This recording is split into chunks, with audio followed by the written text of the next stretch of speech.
Me.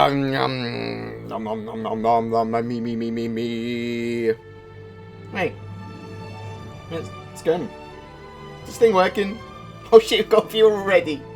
Oh shit. Oh god. Right, let's load up Star Citizen in the background as well, because why wouldn't I?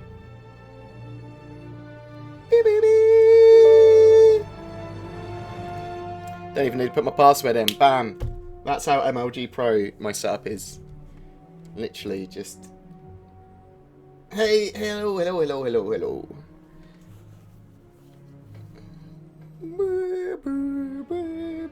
Today is going to be mainly a bit of a recap.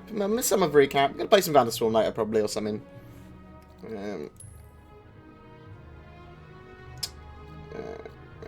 Yes, I'll go to my hangar. How's my volume of my voice compared to the volume of the music? We need to, when we go and watch the videos, we're going to have to work that out again as well. Hello, hello! Hello, everyone. It's going good. It's going good. Oddly, actually. Been really fucking stressed and depressed recently. Today I'm fucking fine. It's mania, bro. I can deal with it. Look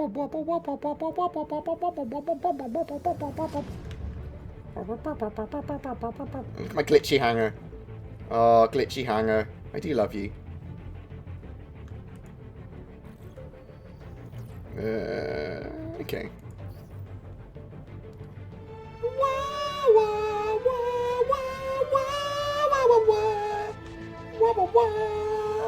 Hello? Hello, we're just looking around my hangar for a second. Then I'm going to talk more about the Anniversary LiveStream. We're going to have a bit of a talk about some of the ships. I mean, we talked about this on Sunday, and I'm sure you've heard it from a billion other sources. But I'm going to talk about it as well, because that's what I do. I talk about things that we already know about. Otherwise, I wouldn't have a job, if you can call this a job. It's a job. But it's awesome. Let's have a look at these reflections quick. Are these still static? Yeah, static reflections. Can't see my ships. I don't think. They used to have like palm trees here as well and shit. You looked in here and were like, oh my god, it's a tropical parrot. Oh no, it's not.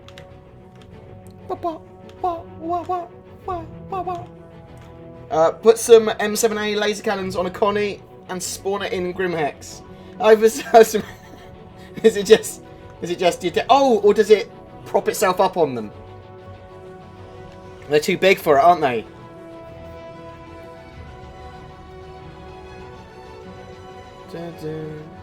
Got a bit of Petro in the background.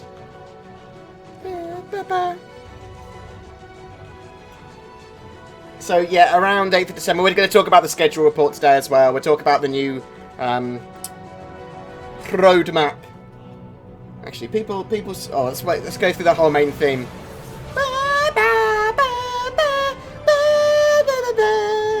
I think that's probably how I'll start my streams every time now. Rather than having like the stream is starting in 4 minutes screen or whatever. I'll just sing along to a song.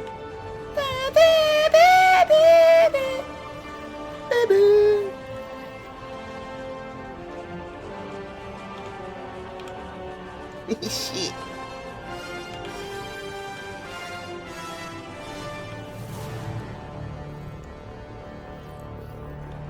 How many sun plants went on the table? Oh, no, it's because this cat's only got some. Yeah, that makes more sense. Well, that's another you, Pedro. Bored out? No, I love you. I love you, Pedro. You're the best. Right, oh!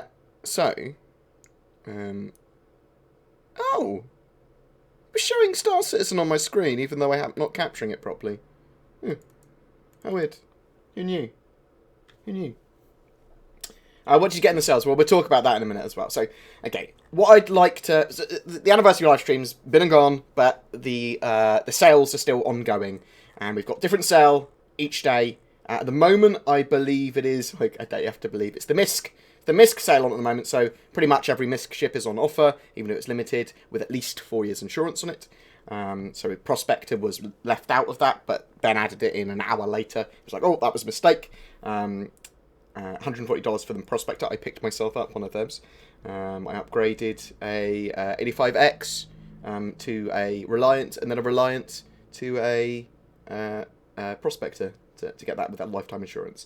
So, later on today at 1 PM PST, I believe, or 8 or 9 o'clock GMT in the evening, we'll have the Anvil Aerospace one. So, the Anvil one... What am I getting with the Anvil one? I had to write it down. I'm not sure if I'm getting anything with the Anvil one. No, I'm not. I am, however, getting... With the Aegis one, I'll be getting the Reclaimer. And with the Exotic Manufacturers one... I'll be getting the Banner Merchantman. I'll be getting a couple of them at least, Banner Merchantmans. So yeah, I'm relatively excited. I am doing better, thank you very much. I'm feeling great today, actually. So yeah, I am going to be having on my account a Reclaimer, Banner Merchantman. I'm not sure if I'm going to keep the Polaris or upgrade it to an 890 jump. Please, people, tell me what you want in the chat and what you think will be cool to show. Oh, I bring up a donation goal. No, that's not the donation goal anymore. No, and that's fucking ancient. Do I have to remove this and re-add it? Let's grab that. And let's remove this. Because that is no longer the donation goal. We gave away that Banu Merchantman already. Browser source? That exists? No, create new. Okay. No, I don't want, no. Can you do that? Is that gonna... Hooray! How weird, that didn't work. That was the old one. Must be based on like a text file. Load wrong. I'll put that up there so people can go, oh my god, I want to give BoredGamer donations, we love him, oh, he's so amazing! Or whatever people say about me behind my back. Yeah, so I'm doing really well today. But these sales are great. Pretty much on the grand finale, though, you're going to be able to get everything. Pretty much every ship that they've sold ever, I would suspect. Barring maybe a couple. And the capital ships are some of those that I would say that they are barring. I do suspect you're about to get the Polaris still, though. Right, so we have these war bond sales as well. War bond sales are with no store credits. You have to purchase them with cash if you want that discount. They come with a discount. That's the idea of them. There are no Javelins or Idrises, anything left, other than these war bond Idrises. And as I said, war bond ones have to be bought with cash, but they come with a discount. You are seeing slightly different prices from me because I've got VAT of 20% on all of my purchases, just so you know. Hello. Yeah, so let's have a look at this, the Galactic Tour intro video, because I want to look through all the little Galactic Tour videos they've done for each of the manufacturers. But we'll look at this, and then we'll talk about the new prices of some of the ships, because, for example, the 890 Jump is going to be available. It won't have lifetime insurance, it will have 4 years insurance, and it's $900. So, and that's up from, I think it was $600 originally. So that's a fucking huge price difference of 50%.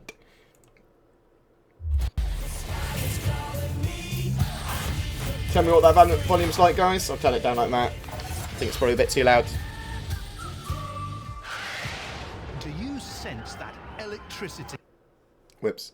In the air? Do you smell those ionized particles? Do you feel your bowels loosening with a deep thrum from hundreds of thrusters firing at once? That, my friends, can only mean one thing. Galactic My mic's a little laggy. Once again at the Intergalactic Aerospace Expo. This is the premier air and space show in the Empire. The IAE has the biggest manufacturers, the best modders, and the greatest pilots, all gathered in one spot for enthusiasts like us to gawp at. I mean, if I had a cred for every time I've said, whoa, you see that? I would be slightly more wealthy than I already am. The point is, I am excited. The best part, we're going to be here all week long. Get ready for exclusive events, exciting announcements, limited edition ship variants, look at me shrinking my head, exclusive insider access with me, Jax McCleary. There's a lot more coming in the days ahead, so strap in and hold on. Trust me, you're going to want to see this. So is the sound a bit laggy in general for everyone? A couple of people said it's laggy. Is it me? Is it everything? Am I okay? How's that? Board, I need you to discuss something, figure something out. I need to figure out if cruise mode is going away.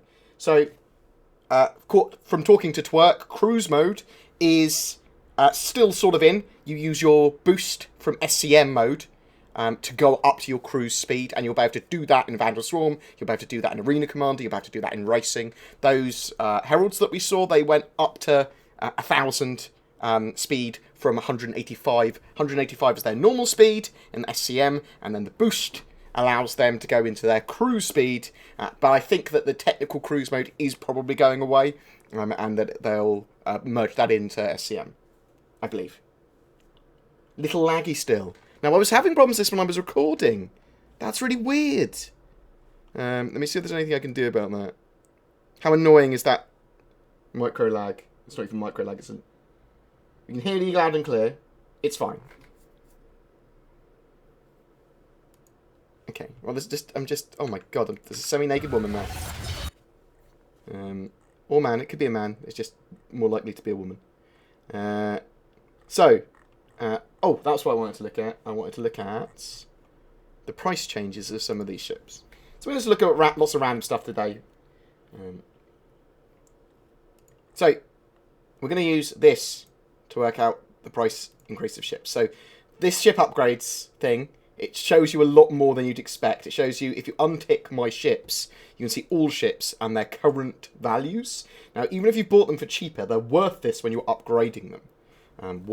If you melted them, they'd be worth exactly what you paid for them, and the entire thing you paid for. So if you only paid, I don't know, $600 for your 890 jump, and you melted it, it would only be worth $600. But if you upgraded it, it'd be worth $900 at the moment. And that's what it looks like they've changed it to. So Javelins, $3,000, up from $2,500.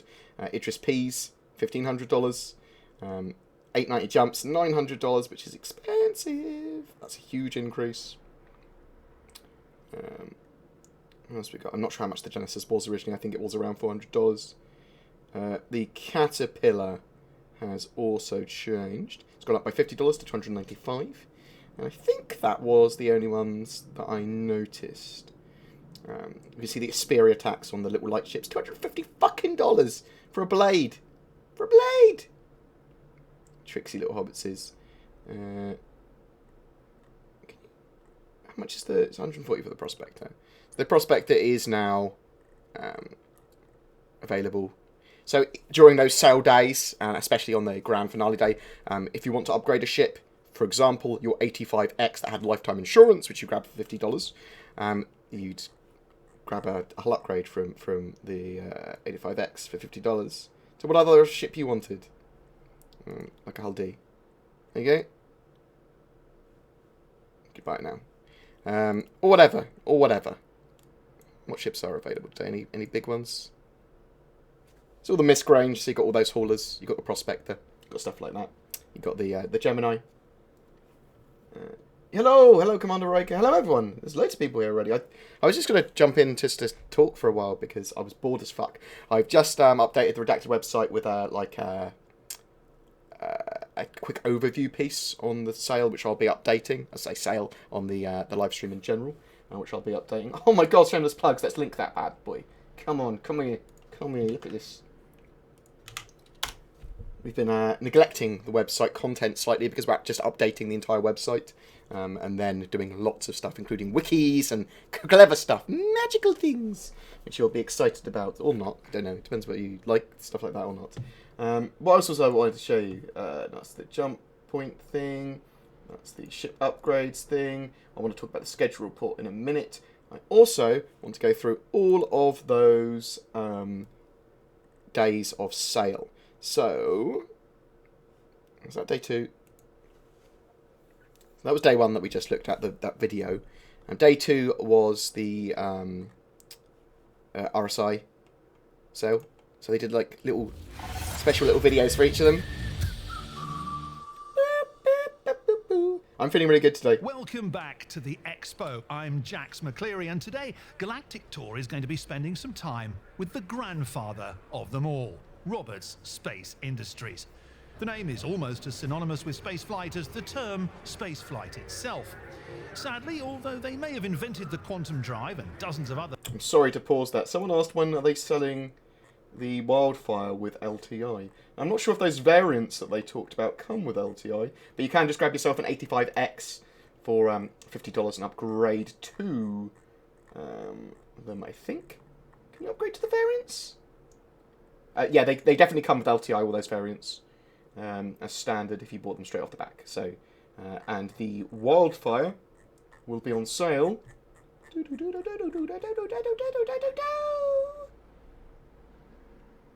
on Friday and Saturday. The technological wonders we rely on every day, they haven't been at the cutting edge in centuries. But then that's not why you fly an RSI ship, is it? You fly them because... So 85X upgrades. If it won't let you upgrade your 85X to what you want to upgrade to, upgrade it to a Reliant first. Get the 85X, upgrade it to a Reliant using the upgrade system, and then upgrade the Reliant to whatever ship you want. There are probably other ways of doing it, but some upgrades it won't allow because it either bug or because they're trying to curtail certain people using them as lifetime insurance tokens. But there are ways around it. You might as well make use of it. After all this time, their ships still remain at the forefront of exploration, on the front lines of battles, and in the hangars of new teenage pilots everywhere. You fly them because their ships work. And here on the expo floor, RSI is clearly working overtime. Not only are they bragging non-stop about their new Polaris, but they have their full, impressive range of ships in every class and size, proudly on display. To that end, when we come back, we'll finally tackle the eternal question: how many Auroras can fit inside the mighty Bengaal's main hangar? That and more, as Galactic Tour's Intergalactic Aerospace Expo special continues. I mean, doing stuff like that now with the veneer of Top Gear, so getting Bengals in, getting Auroras and Bengals and stuff like that, that's actually quite a good idea for a series. And I know lots of streamers do similar stuff, but actually doing it as a silly Top Gear-esque show, that might actually work. I will talk to other people about doing something like that. So, brightly coloured, garish spaceships, how could that impact your immersion, in my opinion? Well, why would it impact your immersion? Does people having brightly coloured, garish cars in real life impact your immersion of real life? People do that. People can do that if they want to. Having the option there is something you would have probably in the future if we have spaceships that we can buy. One upgrade to the... Is it not a $0 upgrade to be able to get the 85X to the Avenger Titan, or why did it let you? Will it not let you do that? I'm feeling really good today, thank you very much for asking. So I went out drinking the other day. I've been having a really hard time with anxiety and stress and shit recently. And it's just totally random. It's like, it's not necessarily brought on by anything. Like, knocks at the door can panic me. The inability to like concentrate and all that sort of stuff. And I'm a little bit medicated for it, which helps. But sometimes I'm just like a bit erratic and weird, or super depressed or super stressed. And I went out drinking the other day on the Friday after the live stream, and when I came back I was hungover and like dying, but it kind of, when I recover from that hangover, I suddenly just felt really good. Like, I feel happy, I'm not super stressed, I'm not like panicky. It's great, it's really good. 85X upgrade work to the Herald, good. I'll talk more about that in a second and all that other jazz. Let me get something up on the screen. I do want to talk. I'm going to be more interactive with chat, you see. Look at me being interactive. I can deal with that. You shit bricks who are like, oh my god, oh look at BoredGamer, he doesn't know how to read! And I'm like, no, I'm going to learn, mate. And work has been teaching me The Hungry Caterpillar. It's a book about a caterpillar that flies around the verse and munches up ships and steals all their shit. And then I said I'm feeling fine. I think I'm feeling the good end of mania. I think that's actually what's happening. Right, so so day 3, which is already gone, is the Drake ships. And don't worry if you've missed a ship sale. You'll be able to get them on Saturday. There's the grand finale. There's pretty much all ships should go on sale. Might see some other surprises as well. And all ships come with 4 years insurance if they're anniversary ships. Obviously, the Prowler and the 85X, they come with lifetime insurance. So just remember that. There's also these mega packs and stuff that they're doing as well. But... I said but. Let's chuck on this Drake one.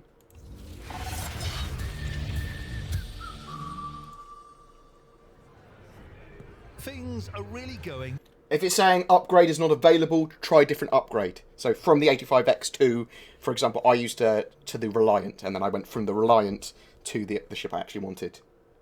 Full blast as Expo goers swarm the hall to get up close and personal with all the latest and greatest. And we're right alongside them, elbowing to the front of the line to get a first-hand look at a brand that inspires as much... I think that video over IP, so like over Skype and over Spectrum and stuff like that, maybe a Discord especially. I think Discord's probably the first one that's going to do that properly, in a way that's good for games. I think that's probably coming quite soon. Like, within a year, maybe? I mean, I base that on absolutely nothing other than gut, so... Loyalty, as it does uncomfortable glances. I'm talking, of course, about Drake Interplanetary. If controversy made your ships fly better, then Drake ships would probably fly a heck of a lot better. That's not to say piloting a ship from the no-frills manufacturer doesn't have its advantages. These are ships designed to get you from A to B in one piece, often with all your stuff still aboard. And sometimes, if the rumours are to be believed, with other people's stuff. I wish he hadn't said with other, if you believe the rumours, or if the rumours are to be believed. It would have been much more Clarkson, who the character's based on, Top Gear's Clarkson, if he had just said, with other people's stuff on board, and then maybe talked about murdering a prostitute with a claw hammer or something. That's the sort of shit he does. To quote Drake's marketing team, these are multi-role vessels, which, when translated, means they may not do anything perfectly, but they do a hell of a lot pretty damn well. We'll put that to the test later on when we see if the Drake can... Some reason this sparked some sort of sexism row on the forums, but I suppose people will complain about everything. Now, number one, I'm not entirely sure of the gender of this model. This could just be a robot or a dude or anything wearing a bikini, although bikinis probably are some form of sexualization. Well, they are.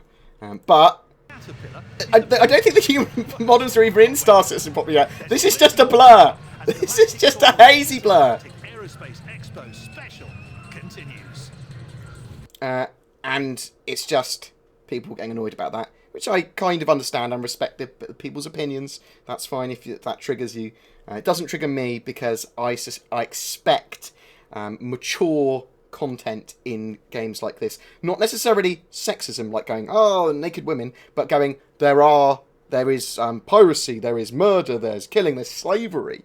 So there's going to be Booth Babes by Drake, especially, that sort of stuff. It's part of mature content and kind of mature storylines and stuff. It happens. If someone gets shot in the face, I'm not to go, oh my god, my character's been shot in the face, that's triggered me. Or drugs use, or whatever, you know what I mean. Everyone's entitled to their own opinions. This is always a weird thing.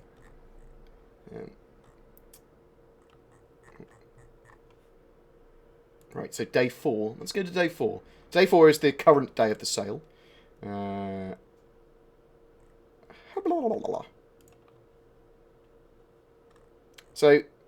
we'll have a look at the video in a second. So, the current sale allows you to get the Endeavours and the Endeavour variants, but you can't buy the modules separately. Those modules will be available separately eventually. Again, Ben said when they revisit the ship. Been following his Twitter quite aggressively because he's been giving lots of little handy hints, like the 890 jump won't be coming with lifetime insurance, but it will be coming with 4 years. Stuff like that. So you can get pretty much all of these MISC ships. They did add the Prospector in the end. People thought the Prospector wasn't going to be there. If you see my prices look weird, it's because I've got 20% VAT included in those prices, because England hates me. All these mega packs as well. If you want giant industry packs, pretty much, I think the mega pack's probably every single RSI ship. Other than cap ship stuff. Oh no, it's got the Hulley, and that's a lot of ships. It's a lot of ships, mate. I don't know why you'd want all those ships, but I suppose I don't know why some people will spend so much money on Star Citizen when you can get everything in game. Oh shit. So sorry, I just realised I'm a little way up chat. Move up the chat a little bit. But people are good with slavery, yeah. I mean, people are allowed to be triggered by what they want, as long as everyone's civil to each other.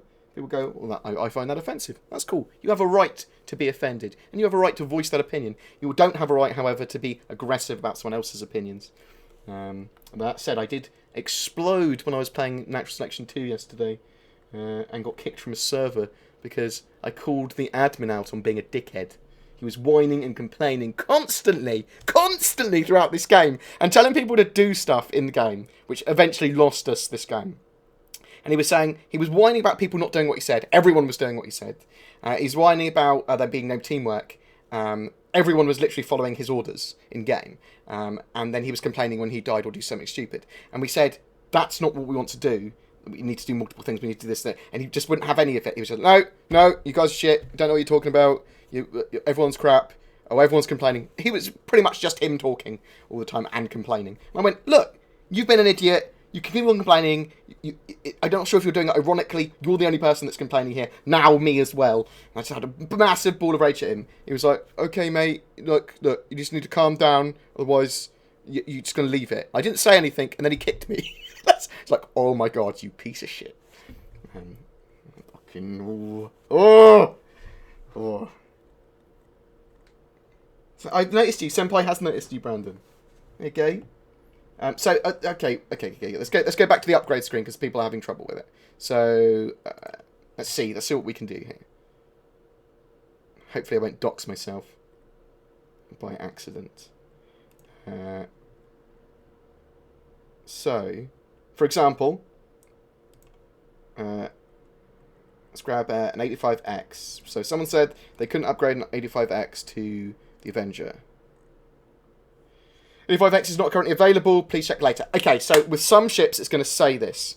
That's annoying that you can't upgrade to the Avenger because there's no way around that, really. Can we do it with the Reliant still? So yeah, so some ships it literally won't let you do it with for some reason. I'm not sure why, but let's find the cheapest ship you can just convert the 85X to. Gamma? No. I did click on 300i, didn't I? No. Pinch of Stalker?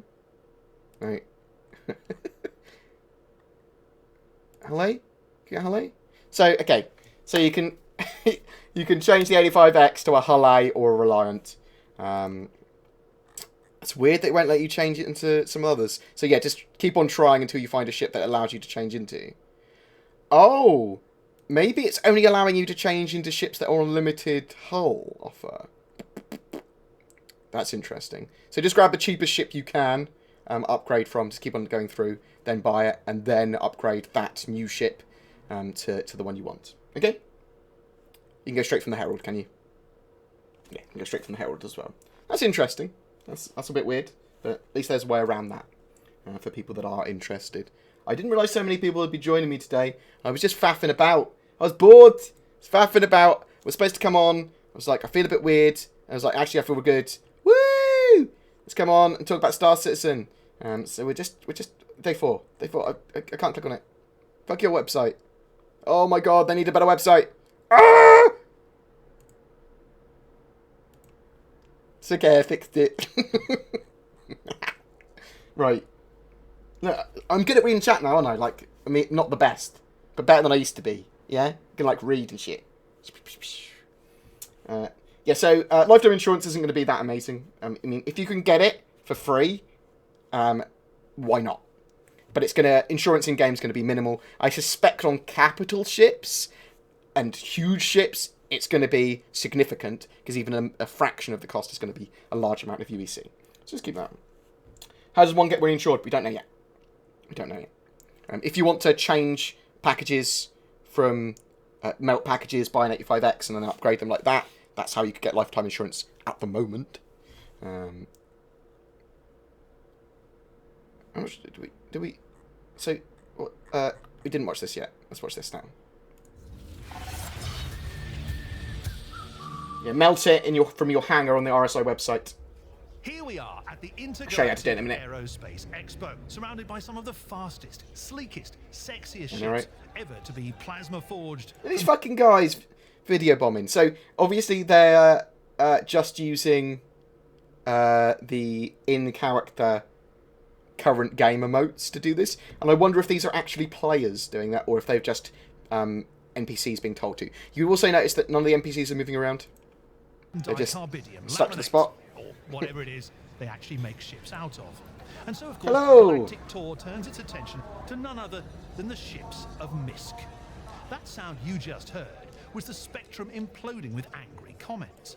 But to those of you who doubt the beauty that resides in these flying steel sausages... Get the fuck out of here, you trolley prick! I fucking know some of that! ...making ships half as interesting as these bastardized hybrids of human and Xi'an technology. While they may have the handling of your living room couch and cockpit visibility of a Min sunset, the bold design choices featured in the Reliant alone are enough to set my cold black heart beating again. Misk, like the way its ships handle cargo, is determined to drag us into the future. And whether you think the Xi'an are trustworthy... Yeah, this is a total Grand Tour parody.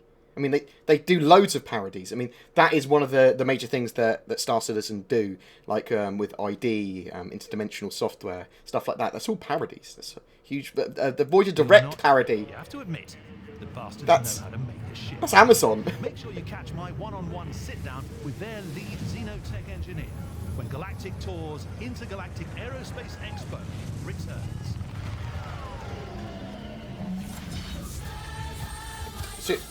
See, that Voyager Direct is a blatant rip-off of Amazon. I mean, and Galactic Tour is the Grand Tour. They do parodies like that. That's exactly what they want to do. They want to draw parodies of real affinity in game and all that sort of jazz. So, lifetime insurance shouldn't be available in-game unless you're buying a hull of someone else in-game. So, when the game goes live, you'll have to buy ships off each other. If that hull has lifetime insurance, so if I buy...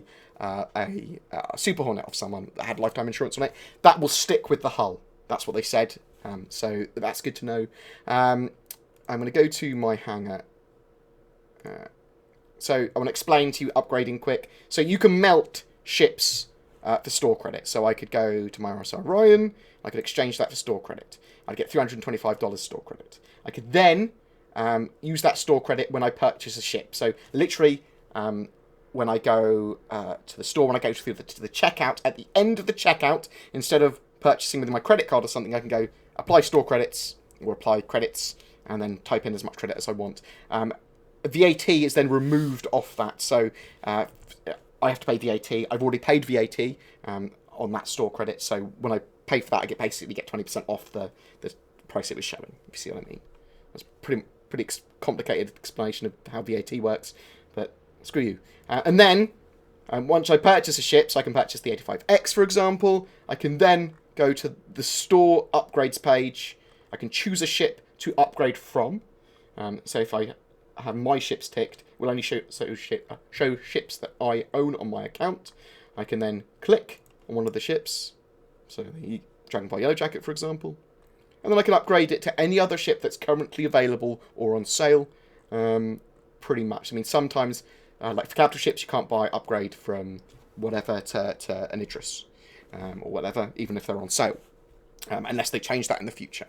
And then you can click on that. Then you basically buy that upgrade. You pay the difference between the two ships. That is, when you purchase that, that is then applied as an item in your hangar. So let's go back to the hangar. And then I think I actually have an upgrade I can show you with. Everything. Valuable. I'm using a mod.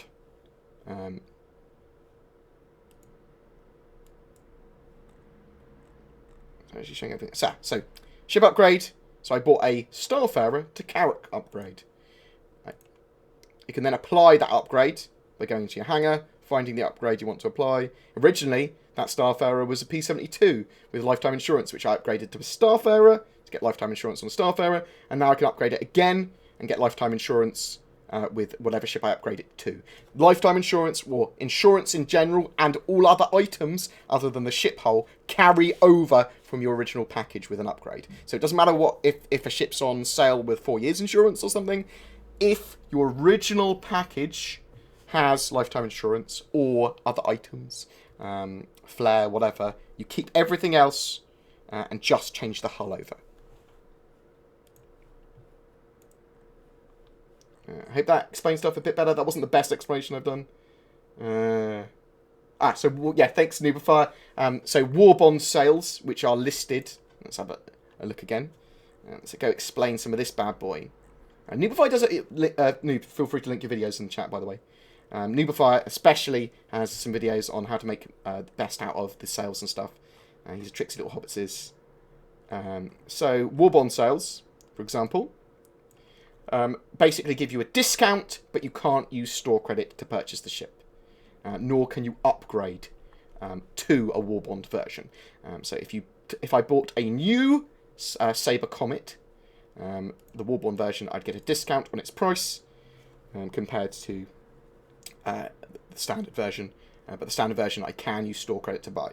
It's just another marketing technique that CIG use. I did get quite annoyed about that I couldn't use store credit to purchase the war bond stuff.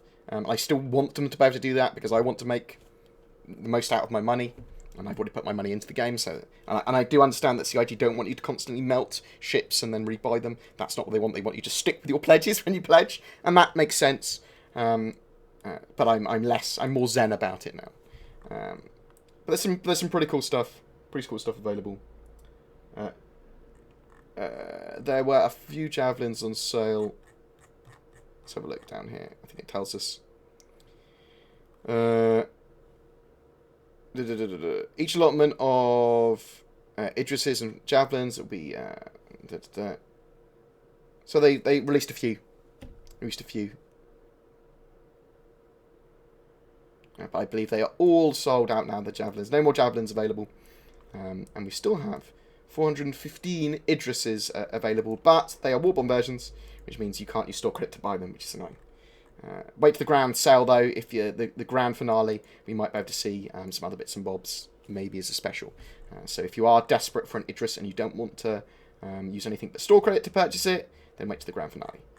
You might be able to find something, and maybe.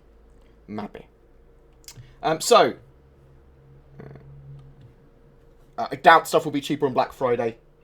That's not the sort of thing that CIG do, and they would have said. It's just Aegis Dynamics and Hornet Wildfires. They're on sale then. So, the schedule report. Or shall we... Actually, let's go to...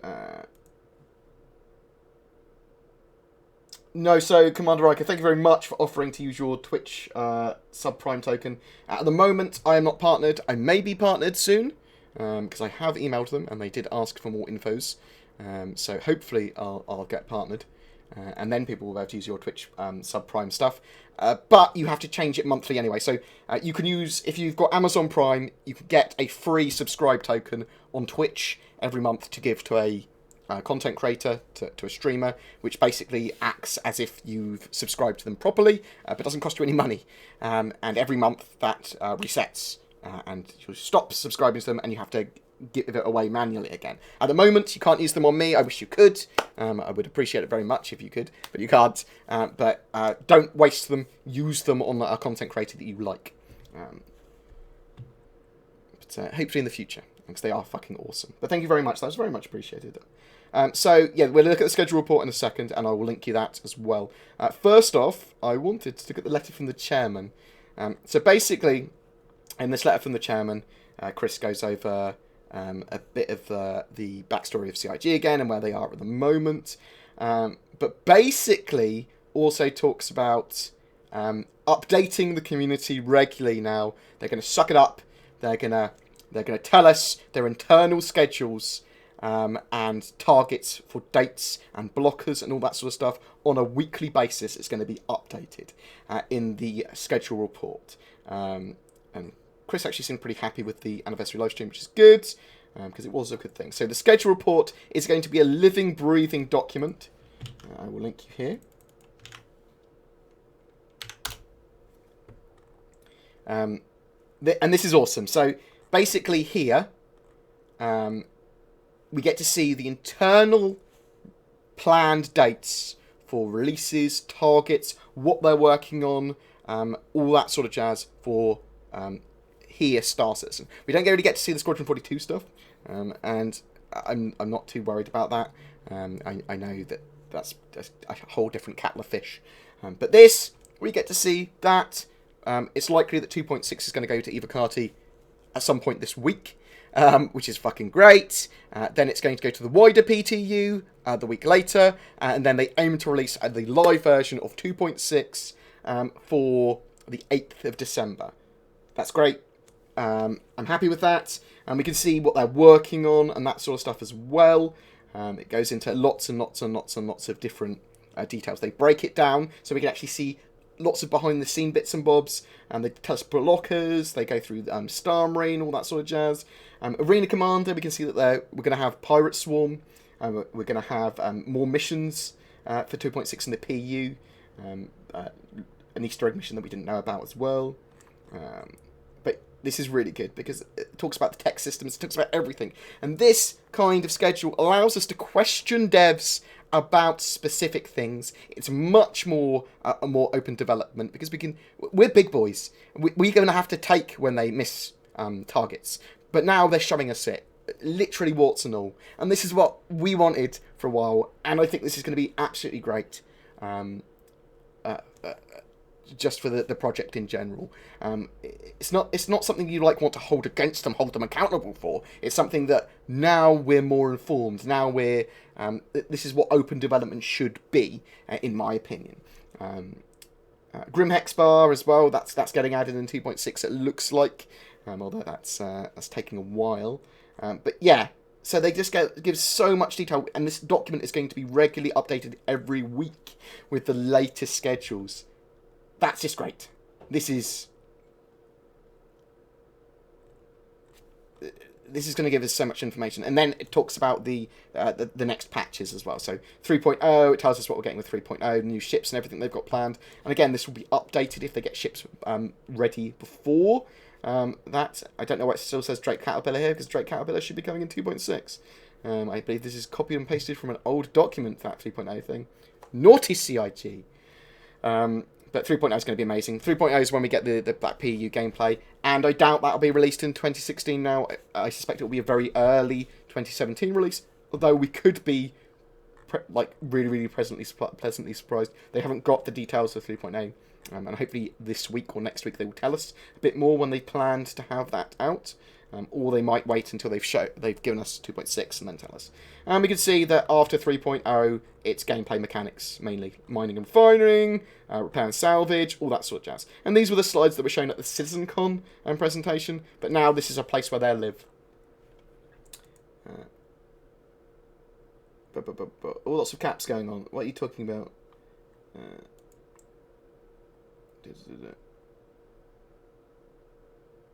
I am an avocado. I don't mind saying that, and I'll tell you anything I can about the Evocati without breaking NDA, especially when I'll analyse stuff that I'm allowed to say. So if devs have talked about, outside of things, about their intention of mechanics and stuff, I will talk about that and that sort of stuff. But obviously I won't ever break NDA. I will talk about what I can talk about. Do you think CIG is working on 3.0 in parallel to 2.6? Yes, I do. Different teams. Obviously, there are bits and bobs of crossover all over the place with QA and stuff, because obviously QA will be working on 2.6 and 3.0, but they're definitely working on 3.0 too, 3.0 as well, and they're playing it, and they're doing stuff with it.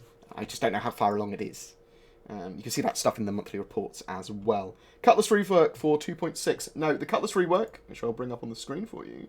No, I fucking lost it. Where did I put it? Boop, boop, boop. So the Cutlass rework. Where did I put it? Open YouTube. So the Cutlass. This is the old Cutlass main hangar, and this is the new Cutlass, which looks like just in white box at the moment. Is fatter. The side doors open. It's much more of a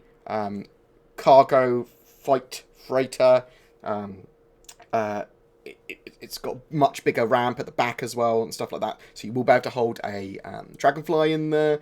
It's going to be used obviously for boarding and that sort of stuff as well. There's side doors opening, people getting out, stuff like that. For me, it's significantly better choice than the Prowler.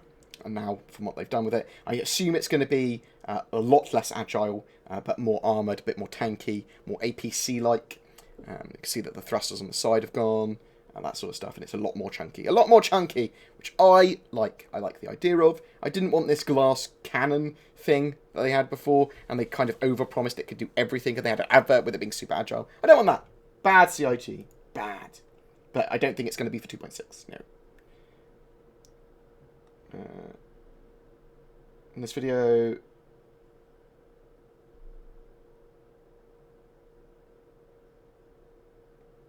Star Citizen release date soon. I don't know. I don't know what video you're talking about. Sorry, dude. You feel free to private message me. If people are being extra clickbaity, I will call them out. I try not to be clickbaity. With my streams and my titles and stuff and my videos. Although, obviously there is an element of wanting people to click on your content. So, basically, clickbait is fine as long as it's directly accurate and correct to the content. So, when you click on that, you do not feel like you've been baited. You feel like, I'm getting the content I clicked on. That is the key. Clickbait is more sort of like taking stuff out of proportion and going, you can't believe what she did next! Oh, she went to the shops. Good job. There are lots of teams. Lots of teams. And sometimes those teams get together into larger teams.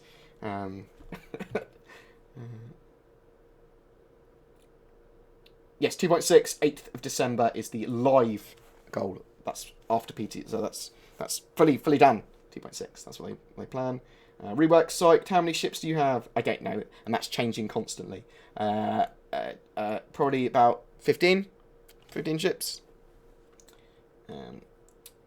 I'll only buy ships if I think they can be used for content, or basically for content that I want to do. The other ones I'll borrow off other people, effectively. I say content, lots of content I want to do. So all of the industry ships I will have. I don't need capital ships really because my org's got them, and you'd want to be wanting to see any content I do with them really with the org anyway. So there's that, and I don't need all the dogfighting ships. I can borrow them if I want to do a single video on them, or buy them in the verse, or rent them with rec. So I've only got the only dogfighter I've got I think is a saber, just standard saber. Oh, that's a good video to do actually. Let's talk about that. Oh, so this video came out the other day about the variants. So I'm going to start coining phrases in videos and stuff. So there's going to be loadout variants and hull variants. And I will talk about that and a lot more when I do lots of different videos and guides to ships and wikis for ships. So loadout variants are literally when a ship has this exact same hull, but you can purchase it in different configurations. So that would be, for example, the Avenger Titan and the Avenger Stalker. They would be loadout variants because you're literally just changing the loadouts and the modules inside. It's really simple. Just you can change them in and out. The hull remains unchanged, but hull variants would be literally there is an addition or change to the hull that effectively makes the ship different for a different purpose. Good example of that would be the Vanguard, just the Warden, and the Vanguard Hoplite. So the Hoplite literally is a different hull. They've stripped out stuff. You can't put the same modules in. It's a different ship, but it's kind of based around the Vanguards still. So that's a hull variant, and I will talk more about that later. But these variants are loadout variants, and so let's have a look at these. So we've got 4 new variants for 4 of our most popular ships. We've got the Avenger Titan, Gladius, Sabre, and Hornet F7C. They're each getting a sort of special edition variant that promotes a different style of gameplay. So we're doing this for a few reasons. One, it really pushes us to get the new painted material system. Now, must be said that all of these variants are going to be available throughout the sale and on the grand finale sale, and they all can come with lifetime insurance as well, and available for a discount with war bonds as well. But they are the original hulls, effectively. They are just loadout and skin changes. And working, so we can quickly iterate on these wild paint schemes and gets us closer to being able to give you guys the ability to customize your own ship paint. And two, it means we get a better spread of weapons out in the world, so everyone's got the same level of ships, and quite a few people don't actually customize them that much. So by giving these extra options, well, there's not that much customization. Varied combat. So he said there's not, people don't customize that much. There's only skins for the Aurora. So I love flying around in my brightly coloured Aurora. That's cool. But the loadouts that you do for like PvP, there's only a couple of like viable loadouts for each ship. Otherwise, you get wrecked pretty much in 2.5 anyway. So they are rebalancing that a lot for 2.6. There's new flight model changes. All ships are like halved in flight mode, speed-wise, just in standard combat, so that you're not going to be. It's a good. You need to experience it to understand it. But I think cruise is going away as well, so you're going to be able to boost up to your cruise speeds in combat in Arena Commander. But obviously that requires boost management, because that is a resource which requires some form of management. Otherwise, you're just going to run out of boost, and then the other person's going to be able to run you down. So there's stuff like that. So just keep that in mind. These loadouts, though, the skins look cool, but the loadouts should be geared towards certain types of gameplay and should be relatively useful in gameplay. Like they'll be competitive. Off the bat, just with these. That's the word I'm looking for. Competitive. So for these variants, we've picked some sort of. And also, I think you'll be able to. Well, you'll be able to rent all these components anyway. So this is just a standard F7C hull. You'll be able to rent all these components with Rec. Bam. You don't need to buy them. You can rent the Hornet with Rec as well. You don't need to buy any of this stuff. You only need a $45 game package. And I recommend that that's what people do, unless they're desperately in love with the ship, or desperately want to give money to CIG because they're like, I love the idea of this project. I want to back it. That's great. Do that if you want. Some people, you're just going to want the game. People that are on the fence about it, just get the game for now for $45. Boom. Simples. Quite different loadouts to really promote different types of gameplay. The default loadouts that come with every ship are sort of average loadouts, so they're good at everything equally. But for these, we've really pushed some of the gameplay styles. Like we have the ballistics versus energy in our ship weapons, and a few of these go all one way or all the other. And we're also, with the new missiles in 2.6, giving some of those on these loadouts to really. Sorry, I'm just going to post the schedule page to people again. Okay, let's do that. There's lots of people asking for it. Let's do that. So that's the schedule report page. That's the living, breathing page. This is the letter from the chairman. It came out straight after the Anniversary LiveStream, because some people didn't see that. I didn't see that until the other day, actually. Let's go back to this. So these variants are more expensive, and they're just loadout changes. So I would suggest getting just the normal hulls if you're in love with one of these ships. You'll get them in game. Rent them. Rent them the Rec for now. Quantities of missiles on them. So these variants, whilst they change even how the missiles you colours, play the game with these ships, they're not massive hull changes. They don't change the handling of the ship. It's still the same Gladius, Saber, Hornet, Avenger that you know from before. So if you get one. Do I think the game will be released by the end of 2017? No.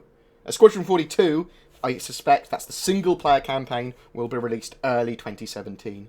I don't think we're going to get a beta for the Star Citizen MMO until 2018. We'll get more and more of the game to play. If you're Star Citizen's going to be a while before it's released, guys. Star Citizen, the MMO, is going to be a while before it's released. We get to play it, we get more and more each month. But the actual release, a commercial release, that's a way off. One of these is the exact same to fly as the normal ones. They don't have any super secret advanced items inside that make them way better. It's purely a visual change with the paint system and a loadout change geared towards a specific playstyle. So essentially the process kind of begins with we want to get these pre-configured schemes done. So you could, for example, go off and go, oh, you know what, I want a NASA themed kind of skin, or I want. So this is the other thing this is probably one of the best things I saw. You are going to be able to paint your ships. You're going to be able to do this for orc colours. You're going to be able to do this for your ships. You can have these garish colours, as someone said earlier. I didn't realise it was going to be as... Like, there's a lot going on with this colour scheme here. And that's going to be... You're going to be able to make this. Skin, or I want to, you know... there was decals on that one. There was a little skull. Pink Hello Kitty themed skin. And then... It's likely to only be like, this bit is its own thing, and this bit's its own thing. And you won't be able to do everything that you want to do. But you should be able to have good control over layers of colour. Essentially, you know, we as artists create, well, basically the material files. They're tiny in memory. They're so small that... So those material files, because they're so small and they're not going to be resource intensive, you can have hundreds of ships effectively with different skins on, without it really affecting performance. We can have like, I think that's the idea anyway, hundreds of them if we want to, because they're all calling the same textures. That's what's done under the hood. Okay, once those material files are created. So we're going to be able to paint them, but we're not necessarily going to be able to paint them exactly crazy. And we're going to be able to have at least block colours. It looks like we're going to be able to maybe have like the camo stuff. We might be able to do that. Maybe be able to do our own decals. I don't know about the decals, actually textures stuff, but I assume we're able to. And obviously named accordingly, and sanity check that the emblem is called emblem and the submaterial ID is called submaterial ID 1, 2, and 3. They have to be the same names. That's then handed to tech design to then kind of set that up with the logo. There's decals and stuff going on. Some of the stuff is obviously part of the ship. Out that they're putting together for that shit. Textures look fucking Further great. forward, we want these kind of paint configurations to become hex codes. So that Wildfire is a standard F7C with different loadouts. So they've put the ball turret in, because you can put a ball turret in an F7C, and that sort of stuff. And I believe it's all laser-based weapons. So if you're in like a guild of 20 players, and the clan leader. So no, game journalism will highlight what they want to highlight. They'll push their own agenda.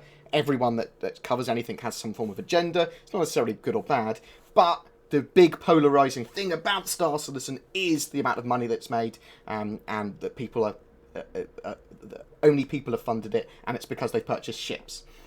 Not just ships, obviously ground vehicles and stuff as well. And that, to people that don't know much about Star Citizen, or even that do know much about Star Citizen, is a bit... This isn't pre-recorded. Hello, I'm live. That's a crazy thing to a lot of people. At least that's something that's sort of like, what? Said, all right, this is our paint scheme. There's going to be no like guessing work. Like, you get the hex code, you put it in there, and it automatically will say, oh, you know what, we've got map. I mean, the Caterpillar needs at least one crewman, and I will be operating one of the single crewmen. Although more crewmen mean you'll be able to defend yourself better, you'll be able to run different modules better. If you're just running it as a cargo hauler, you might be able to get away with a single crewman. But if you're running different modules that do different things, you're going to need more crew. Obviously, you can get NPCs to do that, or you can get players. Black against yellow against pink, something crazy. And every ship in your fleet, you can put that hex code on, and it will automatically go into that color configuration. So there's a lot. I mean, I'd be up for CIG doing custom paint schemes. You had to pay for. You have to go, yes, I want to add my custom paint scheme into the game. $10. Cool. Because that will help with the approval process, but also if you want something entirely custom, and I mean like entirely custom, I'm not talking about block colours, I'm not talking about stuff that will already be in the system, I'm talking about something like my BoredGamer logo, something like that. A lot of kind of cool things, and as artists we do this stuff all day every day, and we were just like, why wouldn't we give the end user this functionality? So that's the... I think that skin for the Sabre will be available later, yes. That's the overall plan. There is a lot of kind of very things you have to be careful with when you're authoring the shaders for this stuff.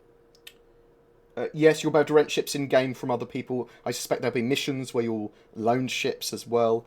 Even the big ones, maybe, possibly. You might even be able to like have missions as turret gunners and stuff like that on an NPC ship that's doing a run. Like, you're on this Idris as a turret gunner. Something like that. I do suspect there will be a lot of things like that. So it can accommodate these options, but we're on top of that, and that's kind of, yeah, it's good. That's what we're doing on the initial kind of burst of ships right now. I think it's really cool, and it's really amazing to see. Like today, I just kind of caught up with the guys and looked at what we're working on for that stuff, and there's like a fleet of 50 ships, all with different skins, all with different... So,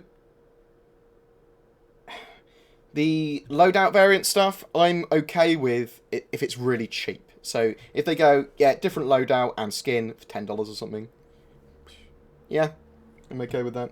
I think for some of these it's a bit more than that, and I'm just like, just buy the original hulls. You don't have to buy them. That's the joy of that, isn't it? You don't have to buy them. Just get the original hulls, they're cheaper. Loadouts, and it injects colour into the game. You can have your kind of personal things going on, which is kind of cool.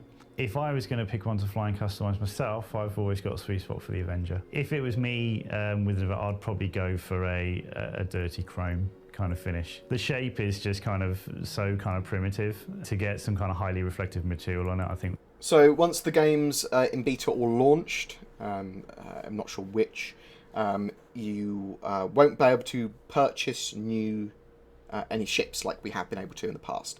You'll only be able to purchase game packages, and I'm not entirely sure what game packages there will be, but they won't be a vast range of ships. It'll be starter packages. You might be able to buy something up to like the level of a constellation, maybe. That's total, I don't know, territory. But they're not planning to sell loads of ships or anything anymore. They haven't talked about what they're going to do with future concept ships after that. Saurus seemed very adamantly against, and I'm sure a lot of people are, about them selling future concept ships for money, because, yeah, I suppose that might be a bad idea. But they'll be available in game. You'll have to buy ships off other people. You'll have to buy ships from manufacturers, have them manufactured in game with in-game currency. You can get everything in-game with in-game currency, which you don't have to buy. You can earn it all in-game, but they will also be selling currency to regulate it, because there's always going to be a back market for it. CIG went, sod it, we might as well make money for this. And also, because there's no subscription on the game, or at least no planned subscription on the game, that is the way they're going to do it. So some people will go, I want to buy £100 worth of Alpha UEC, so I can buy some stuff in-game. We'll have to see how that's balanced. CIG said it was going to be balanced, and you can only buy a certain amount every so often. We'll have to see how that works. Obviously, in EVE, they've gone with the Plex system. It's very smart. There's always going to be a black market in games if you don't regulate it yourself. Even if you do regulate it, there's always going to be a black market. We'll have to see how that's done. But we, the community, will make sure that CIG do it right. That is the idea there. If they try and do bullshit, if they try and do stuff that's unbalanced, or they try and make it even hint at play to win, we will shout and scream at them until they stop. But I do suspect it will probably be quite a good thing. Maybe, I don't know. I won't be buying any bloody UEC. Getting it all in game, maybe. Cool in space. So that's what I would go for. Oh, I didn't realise that was only 2 seconds left on that video. Lol. Bam.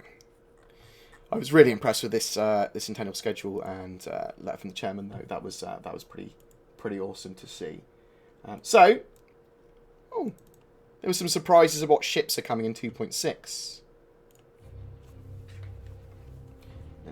The Caterpillar was one of the very earliest pledge ships we did in 2012 during the initial Kickstarter campaign.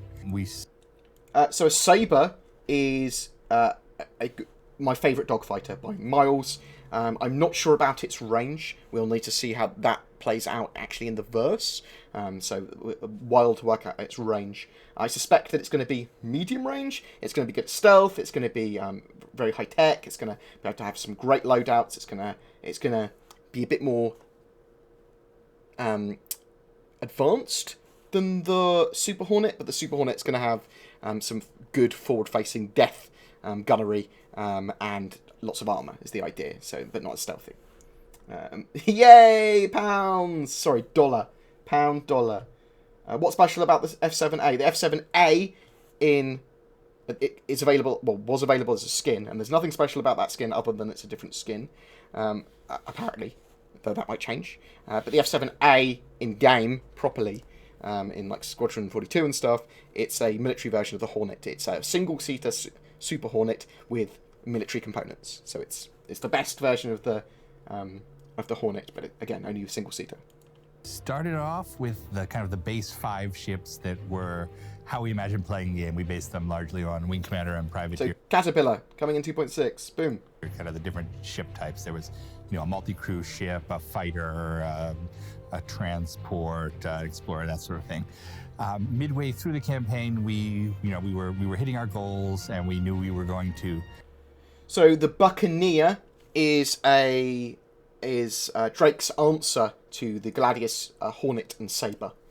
We don't know how it compares because we don't have it in game yet. Do other ships, more than just these base 5. It's cheaper than, one of everything except the Gladius. Kickstarter goals in the original Kickstarter, there were these sub-goals that would unlock different ship classes. One of them was the M50 Racer, one of them was the Javelin Destroyer, and one of them was the Caterpillar. The 85X has quantum drive. It is the only snub fighter to have a quantum drive. It does not have a jump drive though, so it can jump around. It can quantum drive in sector like we do in Crusader, but it would be unable to leave a system like some larger ships will be able to. Most larger ships. We called it a fighting transport or a pirate transport at the time. The Caterpillar, it is an interesting ship because it's one of the first ships designed around pure. I am seriously considering the 890 jump. I want one. I'm annoyed because I basically bought my Polaris as a placeholder for the 890 jump. So I don't know. I'm annoyed it's gone up to $900. I don't want to spend more money. Modularity.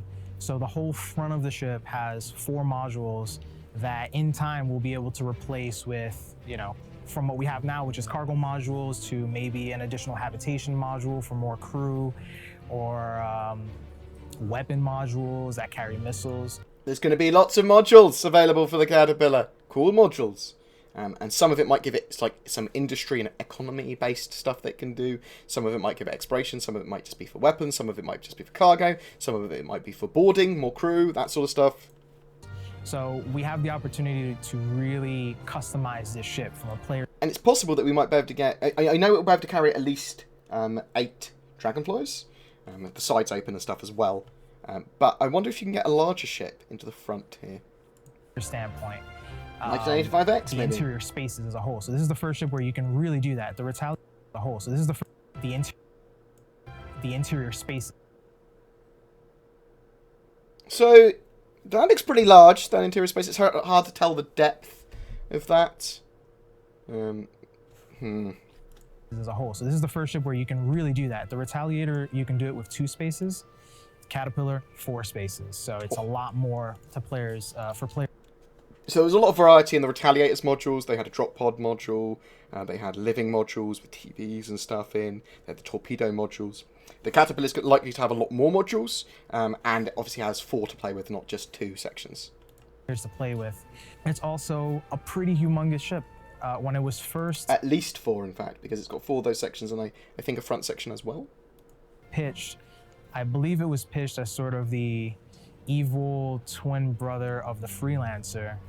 But players will know that the Freelancer is a lot smaller than the Caterpillar when they see it, actually. Because of the gameplay necessities for this ship specifically, it ended up growing in size tremendously. At this point, it's longer than a Starfarer. Surface area-wise, it's not as big as a... I reckon you could probably get a rover in a Caterpillar, yes. I reckon you could.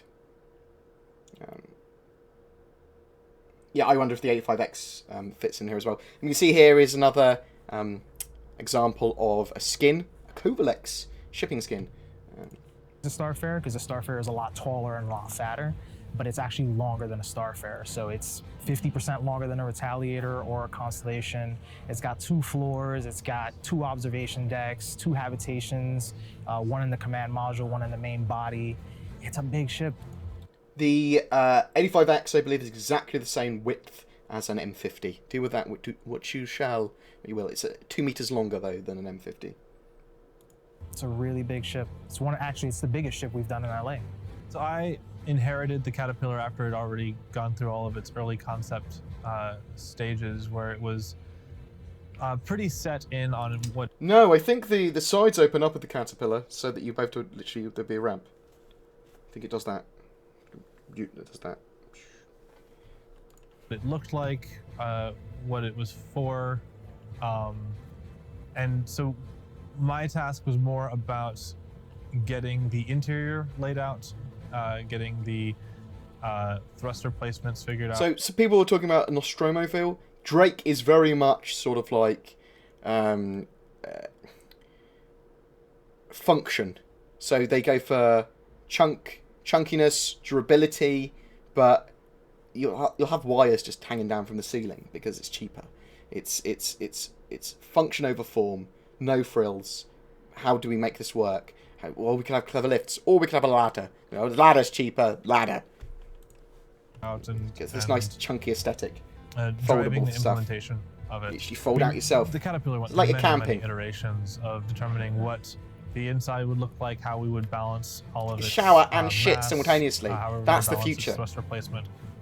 We also, part of the problem with the Caterpillar is that because its focus is versatility, its design page was just kept going. So we had to really pare down what features it was going to actually contain. That was part of my job, was to pick and choose. Drake appealed to me because of Thriftbot. They're cheap, they're effective. To like the idea. On for the Caterpillar. The Caterpillar can carry smaller ships. It is intended for it to be able to carry dragonflies. We have the cargo system has elements in it that allows us to tune how well a ship can carry other ships. So as far as... Yeah, the Carrack will definitely be on sale on Saturday. So if you want pretty much any of the ships other than the huge capital ships, check out Saturday. Turning this into a carrier, there are more ships than just the Dragonfly that fit into it, but there's a lot of consequences to just letting you fill it up with hundreds of those things. It's meant to operate realistically with fewer than that. It's huge!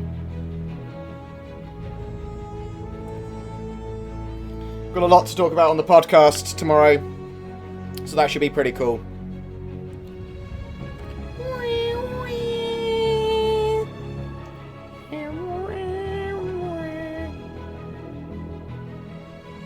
I just feel that front section's for ramming, but I don't think they want that kind of boarding mechanic with the ramming and the boring in.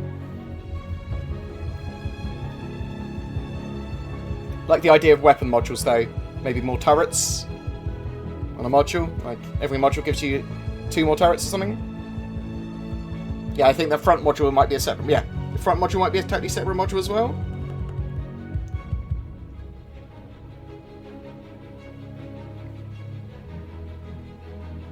You see how that folded out there? It's basically a herald stuck on the side. That's the command module, which is apparently detachable and reattachable. We'll see if they're still keeping that in the future. Yeah, ram into a capital ship, and then open the docking collar.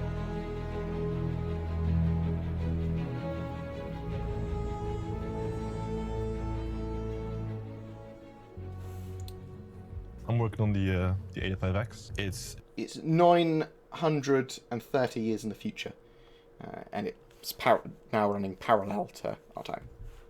A snub ship that you get when you buy the 890 Jump comes in for free. It was given to me as a 3D blockout model, concept model. I've been working on it too. So I think that we will have one more giant anniversary sale next year, which will also contain ships that were in Squadron 42. But I do think that one will be the last time you'll be able to get those ships before the game goes into beta or whatever. And I'm not then I don't know what they're going to be doing at all. So just keep that in mind. Obviously, ships will be changing in price. They will get more expensive the closer they get to release. But you don't need to buy any of them. You can just get the $45 game package, an extra $15 if you want to get Squadron 42 as well. And that will allow you to get everything you want in-game. So remember that. And it's worth that grind. It's worth getting social with people if you want a big capital ship. Get social. Get into an org. Play with them. Offer to be a a gunner pilot for cheap or something if you want a gun in a javelin or whatever. Getting it to like a game-ready state. This is currently the first Origin ship that we are doing in the rebuild of all the ship. Just because they can't do ramming and docking right now, or they don't want to do it right now, doesn't mean they won't pursue it after launch. That is a really fucking good point. They talked about docking collars, and they were going to have docking collars with the Cutlass, and they've decided against it at the moment because it's really hard to do that in space and forcibly dock against someone and stuff like that. I think they might be doing tractor beams and stuff instead now, and EVA boarding. But they might have other forms of boarding that I don't know about, and they might indeed get boarding arms and force and docking and all that sort of cool hull breaching and stuff after launch, or even with launch, just in a different state. There are stuff I don't know. It's, for example, but we all don't know. That involves laying down the guidelines for what kind of surfacing materials. It's supposed to be like a space BMW. Yes, so the 85X for me is a ship that, for some people, they're going to keep them forever.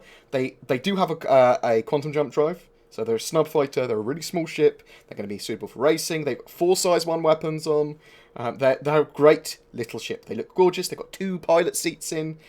The ship, I think, is fantastic for a personal shuttle, and as a little exploration vehicle. It's going to probably be able to go into a lot of ships and be carried with them. And those larger ships are going to be able to make use of them when they want to land on a planet or explore an asteroid field or something like that. I think this is an amazing ship. I think that this is suitable as a starter ship for a lot of people as well, and it looks beautiful. So in that sense, we're going for like high glossy materials, very neat, very clean, long, smooth, sweeping curves. And because we're essentially redefining what the Origin ship line is with this ship, we're essentially making everything from scratch. New materials, we're not reusing any materials, new detail sheets, all those kinds of things, different style for lights. All those things are involved in just making what makes Origin, so that when you look at an Origin ship, you can say, yep, that's an Origin ship. So I've been working with Paul Delessi on this ship.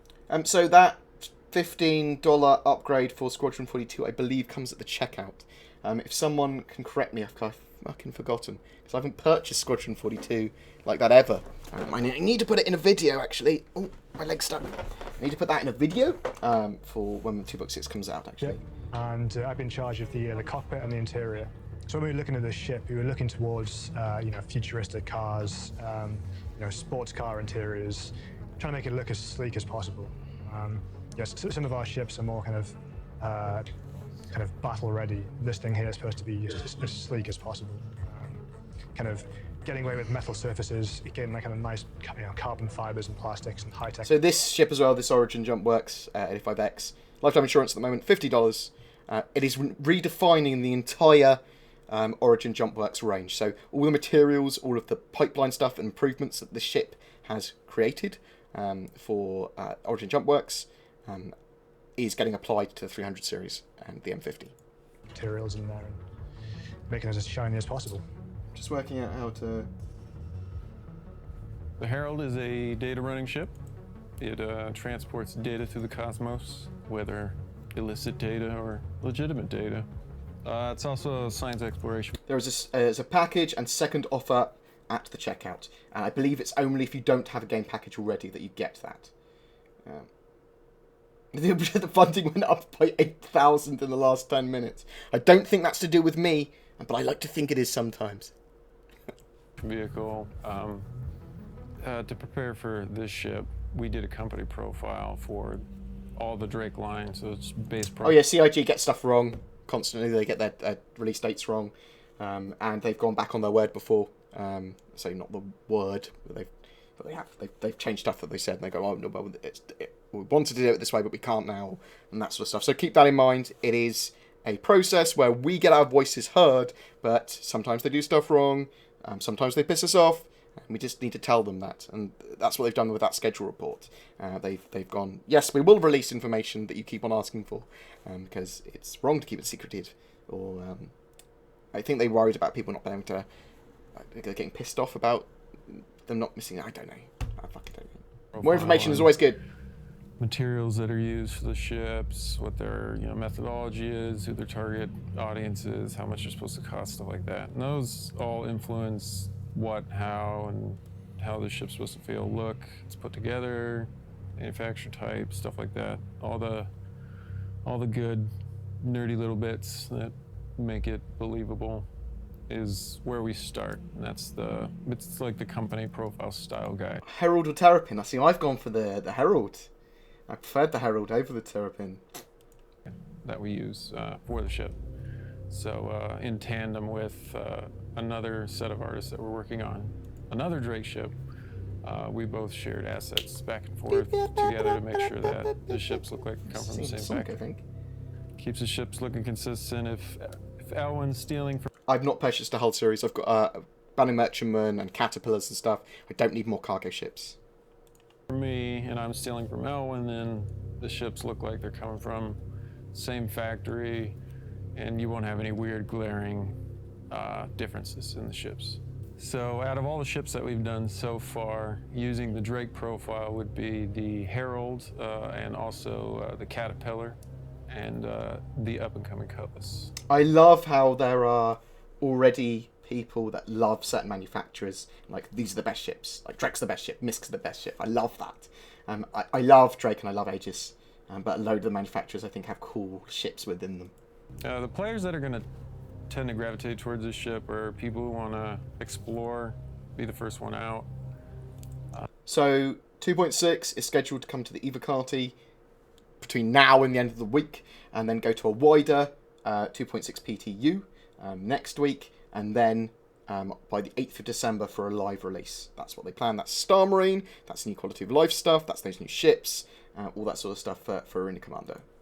People who like to make maps in those areas, the unexplored territories, there's some financial incentive there. Science runners, they're going to be able to make money running data for people. So he talks about this as more of a science aspect to it as well, and not just data running, but there's more going on with the Herald, which is cool, and I think it's the Terrapin or the Herald, both fucking great choices to pair with the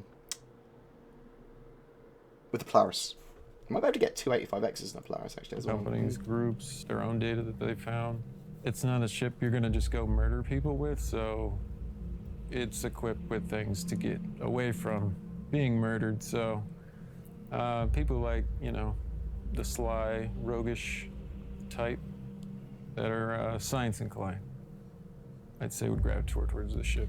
I think there are going to be more Tavaran ships. I'm not sure where they are in the pipeline. And almost certainly will be in the future. But I do think they're not going to just have one Tavaran ship. They'll look at more, and there will be Tavaran capital ships even. Same with the Banu. We know that there's the Merchantman, but there was that whiteboard leak where I think that it's a Banu something else, like a Marksman or something like that, or a Banu something. So there's definitely another Banu ship in the pipeline, and I suspect there might be larger Banu capital ships as well, and tiny ships and things like that.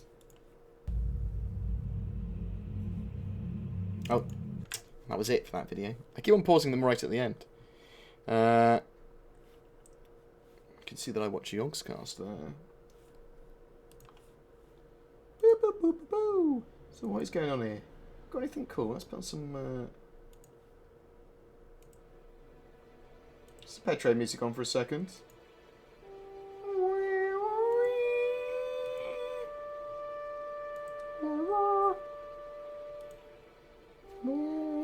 I've got an itchy nose. So we got here, what we got here. So I'm just looking through some of the footage. I mean, the Star Marine stuff was cool, but not super impressive. It looks like it looks less buggy than I thought, but it is very much a generic shooter at the moment, because the features aren't there to make it what we want from Star Marine yet. It looks fine. It looks perfectly acceptable. And in alpha, that's more than you can hope for in a lot of situations. That's fine. Let's have a look at that again. Because there's lots of stuff they didn't show in it as well that I know is in it, because Twerk talked to me about it. And he was there obviously playing it. Could probably just get away with the 5-minute sort of like thingamajig one.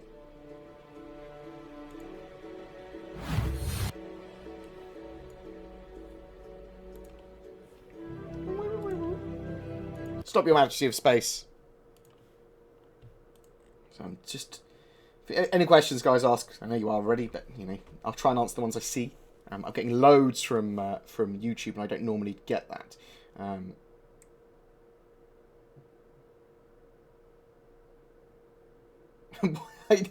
Bored has new things on his channel. Why is there a chat here? What? This is live! Muchaff. I can't say your name. Muschaff.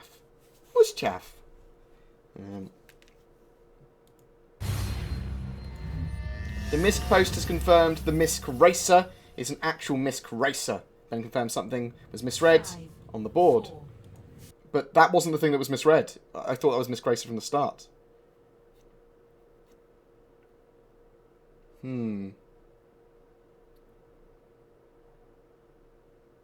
it probably is the Banu. Okay. So it's the Banu something.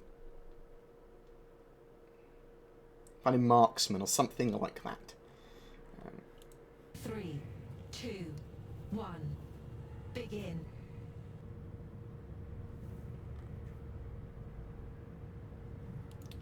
So the Endeavour variants. The variants are available, but the individual modules aren't. And they will be giving that those modules will be available again when they revisit the ship. That's what Ben said. I don't know anything more other than that.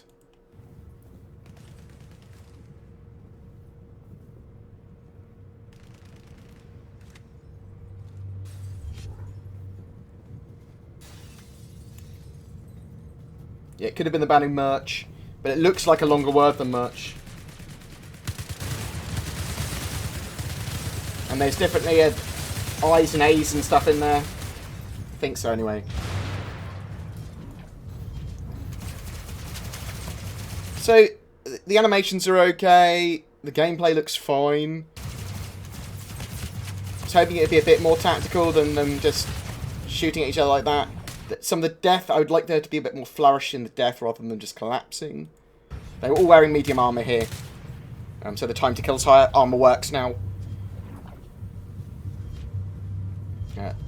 One of the issues they had that it made it feel more run and gun was because they can all sprint as much as they want here. You're not supposed to. There's supposed to be a fatigue system. And when this fatigue system's in, I'm not sure if it just wasn't working here or it isn't in properly yet. But the armor will stop you from running so fast and make you fatigue quicker. That's the idea. Control point gained. Also, when there's more... Obviously here they're all using pretty much the same loadout. I think entirely the same loadout. So there's no tactical choice involved with that. If you've all just got the same loadout. If you were choosing before, you need to balance your team, you need to work out exactly what your roles are, and different armor types, different weapon types, different gadget types, grenades, shields, all that sort of stuff. Then that makes the game a lot more tactical.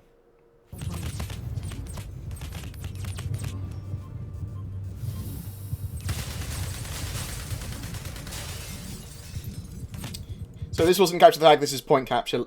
Very similar to Titanfall's point capture. Titanfall 2, in fact.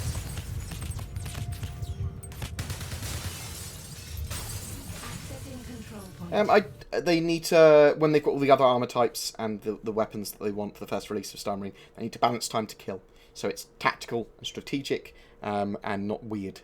Obviously the medical system and be able to, because people were bleeding out apparently here as well. People were bleeding and you can bleed out, which is cool. And that suggests that there's things that you should be able to do medic-wise. I like the idea of you needing a teammate to heal you, maybe. Yeah, they're supposed to. They're going to have animations for like hand signals and things. It's one of the things they want for it. That grenade went a lot further than it suggested a minute ago. There's some weird stuff with gravity and non-gravity when they're in 0G, then it hits gravity, then goes back into 0G. There was some weird stuff with the grenades apparently. There's no raffle at the moment, mate. You fucking come here for raffle help! You bloody bot.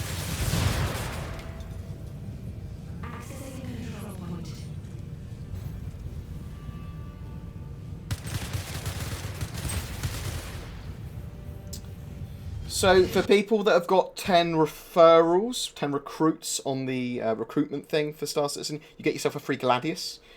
You can change that Gladius if you want to a Hull B for free. $0 upgrade, just so you know.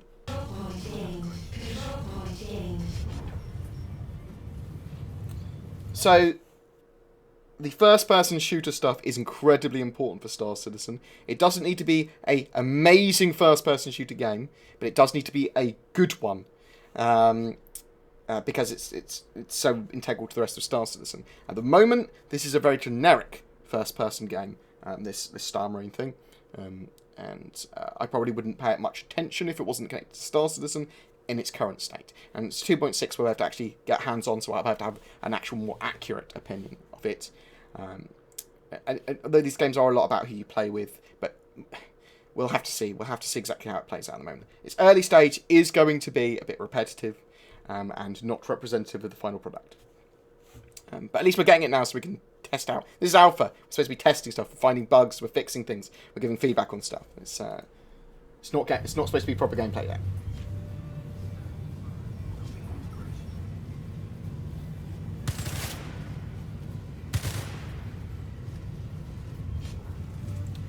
Yeah, you were saying that, Zerka, the other day about the knockdown mechanic and like certain projectiles knocking you back and stuff. I think that's a great idea. Based on your armor you're wearing, based on what where you are environmentally. I mean, they've got pressure, they've got atmosphere and stuff like that. Obviously, we didn't see that here. It was just zero gravity and then the shields between the doors to like pressurize the areas. So. Yes, G, Miserable G, I'm also on Beam, yes. Hello. Until I'm partnered, I'm streaming on all of the platforms because I can. It's a very basic first-person shooter. Like.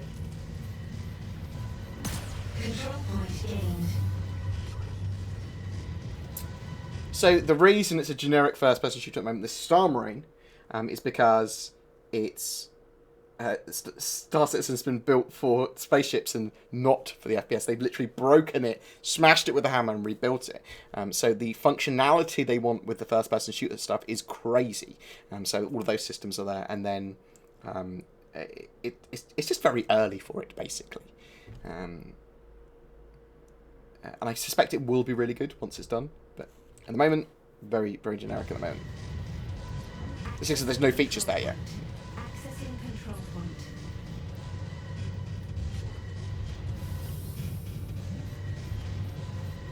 Control point gained. Control point gained.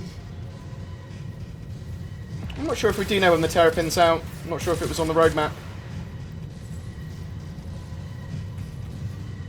It's very Silent Hill music going on, isn't it?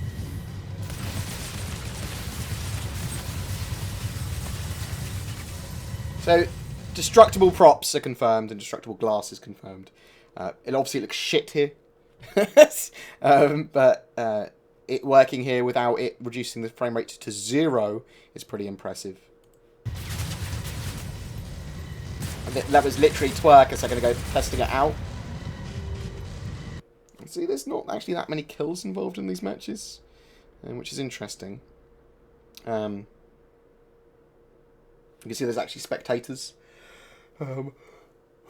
There's a spectator in the race as well, and there's new camera angles and stuff. There's radar and stuff going on here as well. And yeah, I mean, Star Marine, less buggy than I thought, but at the moment, generic first-person shooter. It's going to be fun. I'm going to play it a lot, but it's going to be a little while until it's where it needs to be, in my opinion. And that's of someone that hasn't played it. So I need to play it really before I have that kind of opinion. But, you know, I'll have it anyway. I'll fucking have it anyway. My fucking channel. See, there's a way we'll be sorting you out with the Banu that you won at some point. Just give me a few days. I'll sort it out. It's like... And Cedarzal was the winner of our... I'm not sure if you're a Game Wisp or if you're a Patreon or both. But he was... We do giveaways for Game Wisp supporters and for Patreon supporters that are in addition to our other giveaways. I am purchasing a fuck ton of ships on Saturday for giveaways for the channel. I don't want my channel just to be about giveaways. I do want to reward people that go the extra mile on backing and helping, but I also want to do our monthly giveaways for just everyone on the channel. And if you comment on any of my Star Citizen content throughout a month on a YouTube video, you get a chance to win a ship every month. At the moment, that is the Avenger Titan, which will be drawn at the end of the month. There's also other bits and bobs going on as well, so always check out my channel for that. But we're not going to be just a giveaway channel, because fuck that. Quality content, mate!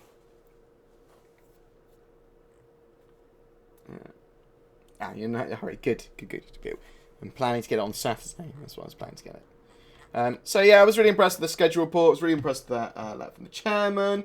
What else have we got? We got anything else? We could probably briefly boot up some Star Citizen. We could play some Vanduul Swarm if people want to play.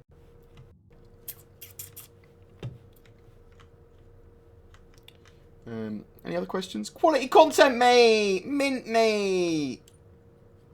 Yeah, let's jump into... Let's actually check my ships first. I jump off here. Dun dun dun dun dun. Woo! I'm fine.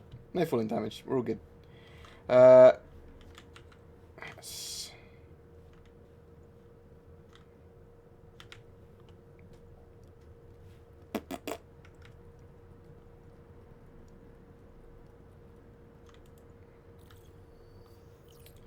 What can we equip our Hornet with? Will the Hornet's guns even converge at the moment, or is that broken? Panther. Can we triple size 3 Panther? Yeah, we can. Oh.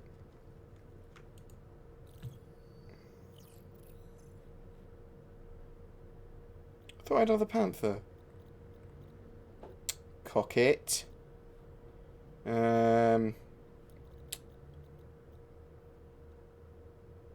Get the Series 11s. Fuck it. Let's see how one of these bad boys runs 3 Series 11s.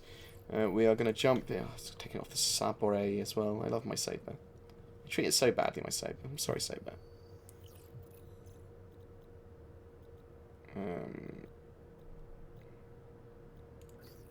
Make sure they're all on. Hopefully that is just playing that weird way because it's landed. That's pretty solid to me. Nice. Please ask any questions you want, guys. So, with 3.0, we'll be able to land on lots of planets, is the idea. And that should be early 2017. It's possible that it could be in December, though very unlikely. All the hangars the same size. At the moment, they're doing weird stuff with the hangars. I think the hangar increases based on what ships you've got. So if I had a huge ship, my hangar would be slightly larger, so I could place it in there. I don't have one on this account. And we are going to go, and people are more than welcome to join me, into some Vanduul Swarm.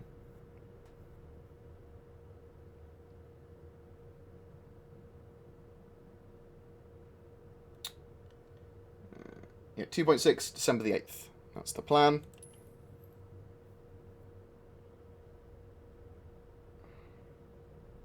Made a mistake of buying a shield upgrade only to discover they blocked it. Huh? Caterpillar should fit into the hangar. I think it's slightly longer than the Starfarer. Should fit into the hangar, I suspect. Or they'll make the hangar slightly longer to accommodate it.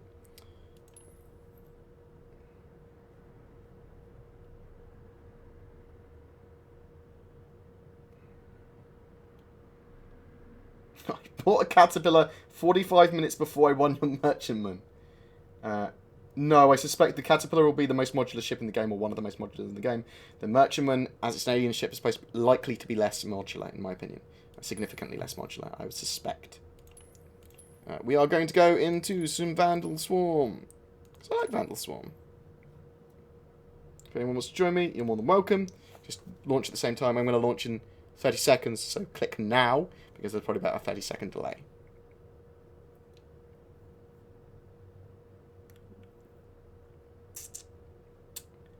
Hello, Damascool. Good to see you again, bro.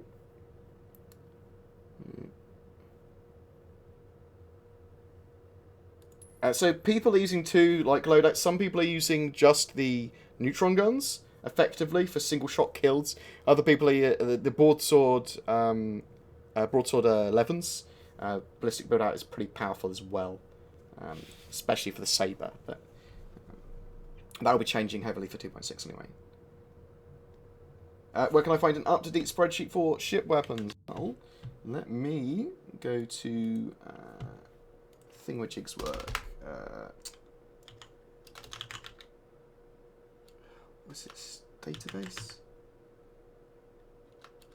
DB StarCitizenDB.com? Yes. There you go. StarCitizenDB.com. Magalos basically extracts all the information from the game, all of the XML files and all that sort of stuff. So here you can find out all the stuff on components. And if you go to components and weapons, let's bring it up on the screen. Can you guys see that? Yeah. If you go to components and weapons, it has all of the details on all the weapons in the game. And that we'll be doing some cool stuff for some wikis and stuff in the future as well. So don't worry. Don't you worry about that, guys. Oh, there we go. See some players hopefully come in a minute. If they don't, then we'll try out a different mode. So this is how you earn REC or REC, and then you can use this REC to rent ships or weapons. At the moment, our donation goal, so anyone that donates at the moment, we are putting that Mundswiz towards going to gaming expos like iSeries, BritainCon, CitizenCon, PAX, wherever, all that sort of stuff. I'm going to start to go to those events next year a lot. Also, I'm going to bring a laptop so that I can do some video editing on the move, stream on the move, stream at different events, play games at different events, all that sort of stuff. I have already bought the laptop from funds I can't really afford, but it's okay because it was on Black Friday sale, so it was around £1,000, but it was significantly cheaper than if I had not bought it on Black Friday, and it was cheap even if I hadn't bought it on Black Friday. Actually, for what it was, it's got an actual 1060 graphics card in it rather than a mobile one, which is great. That's effectively a great lot of performance. I only want it for 1080p for video rendering and gameplay anyway. So you won't be able to land on planets in 2.6, no, unless they're no, you won't. 3.0 for planets. I got. I'll show you the laptop. I got actually. It's going to be an Amazon link. I apologise. I'll show you because it was on the Black Friday sale. Oh shit! It's arriving tomorrow. Fuck, man.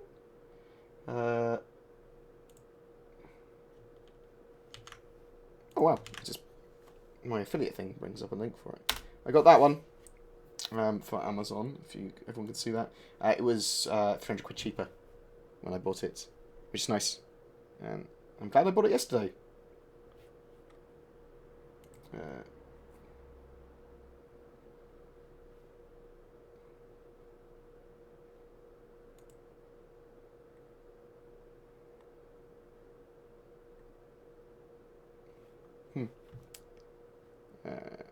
Right, let's go back to Star Citizen, supposed to be playing. Oh shit! Shit, son! You can just CCU to the ship you want. That would be easier. Yes. 0 hostile contacts remaining. Whoops. Now, gonna blame you guys for me not getting any kills there because I was showing off other bits and bobs. Oh, what laptop did you get, monkey? Thanks, guys. Thanks. You're the best. Couldn't possibly be my own fault for being an idiot. Right. So, obviously, with the Sabre, I'd have 4 of these, and with the Super Hornet, I could have 4 of these as well, or more weapons, in fact.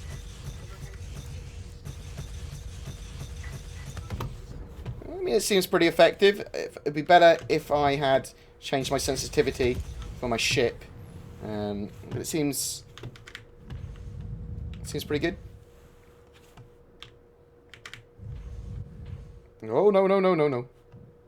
Not very good with the boost management on this compared to what I am with the Sabre, the Saber.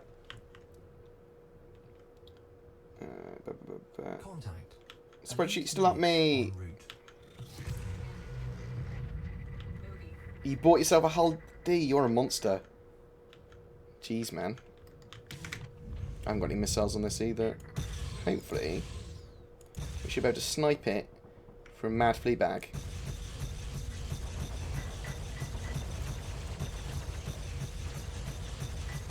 Sniped! Very poorly sniped, but still sniped.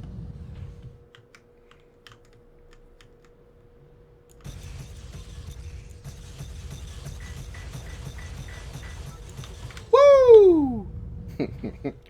I've noticed killing the glaives is really easy if you just slow down. They kind of... I'm not sure if they have issues targeting.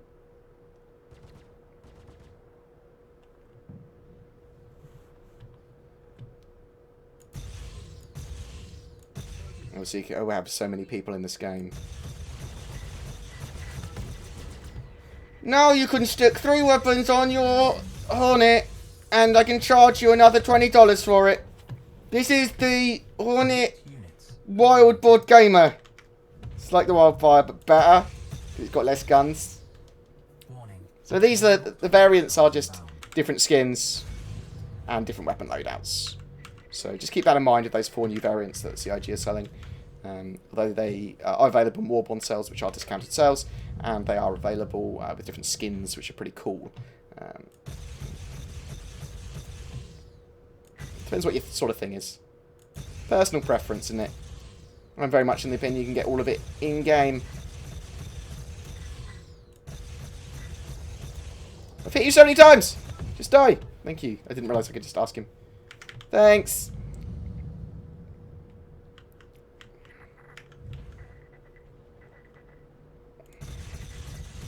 Oh, I missed her with the first few shots.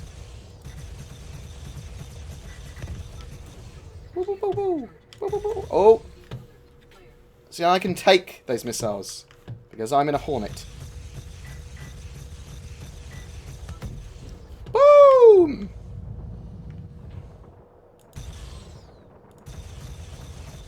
Don't even need missiles, mate. Actually, why don't I have missiles? Pretty sure the standard Hornet comes with some missiles. It's just not marksman's. What's the point? Oh, yeah. MLG Pro, mate. MLG Pro. Super Hornet should be the king of certain types of dogfighting. It depends on exactly what's entails, doesn't it? I mean, what environment you're in and that sort of stuff. It's probably the king, possibly the king of one-on-one dogfighting, possibly. And still, I mean, the Saber in some ways does have advantages in certain aspects, as does the Super Hornet. Super Hornet has obviously all of that like damage reduction from its armor and stuff. Is a tanky fucking ship. I love the Saber, so I'm obviously biased to the Saber. I do like the Super Hornet as well. Just the normal Hornet I really like because it's significantly cheaper. And you're going to be able to load it out pretty well as well. Oh fuck, sticks. Don't ram me.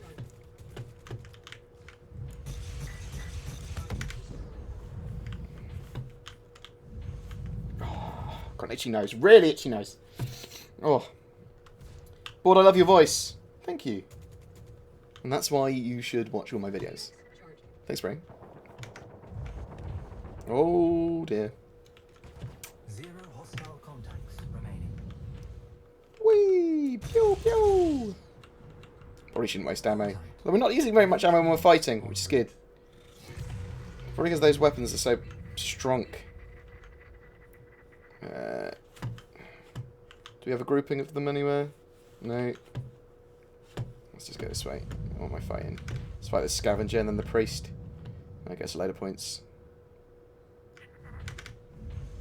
So in future, when I'm like double tapping to boost here, That will take me up to my cruise speed, even in Vanduul Swarm, I think.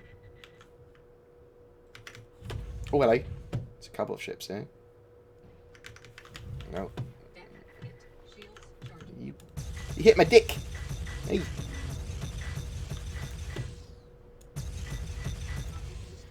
Take that, mate. Would you like that with a bag of chips?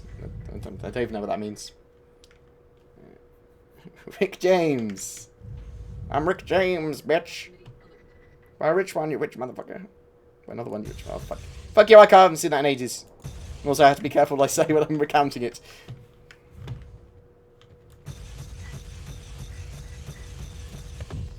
Darknesses. Elite units eliminated. Broadswords.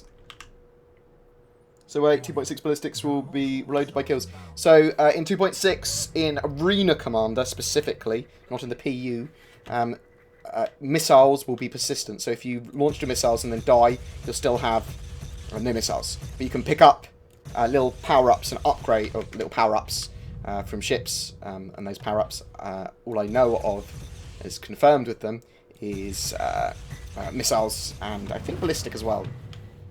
So like. Might just be missiles. Little blue balls will appear when you kill a ship. Maybe not all the time. Maybe all the time, I don't know. And that will have more ammo for you. Which is cool. I suppose it can't be for your ballistic ammo because you might run out. You might just run out and you wouldn't be able to kill anything, would you? So it has to be for your missiles. There might be repairs, I suppose. There might be. Could be double damage, for all I know. Might be based on the game mode you're playing. Alright, bro. You doing okay there? Don't think I'm being chased by a missile, but I will launch a flood just in case.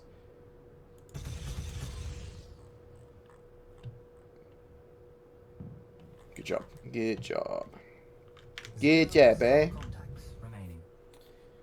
At the moment, it's ballistics for PvP. Ballistics all the way. That will be rebalanced. For 2.6, we'll have to see exactly how. What PC do I have? I'm running a i7 6700K with a 1080 graphics card. I run the game in 1440p. And I scale it down to 720 by whatever it is, 720p. At 60 frames per second for the stream. But for my videos, most of them are captured and recounted at 1440p. I will be changing the stream up to 1080p 60 when we get partnered on Twitch. If we get partnered on Twitch. Just assume we will. Hopefully that'll be soon. That'll be nice for everyone.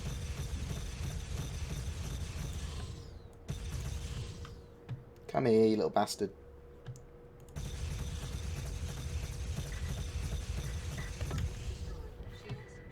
Oh, let's use my boost a little bit there.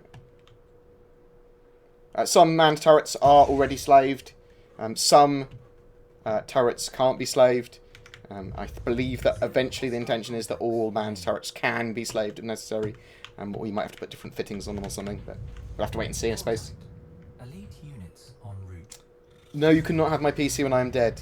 There's two reasons for that. Number one, and probably the most important, is it encourages you not to kill me. I'll stay with number one. I'm having my PC buried with me, with a giant fuck you written on it.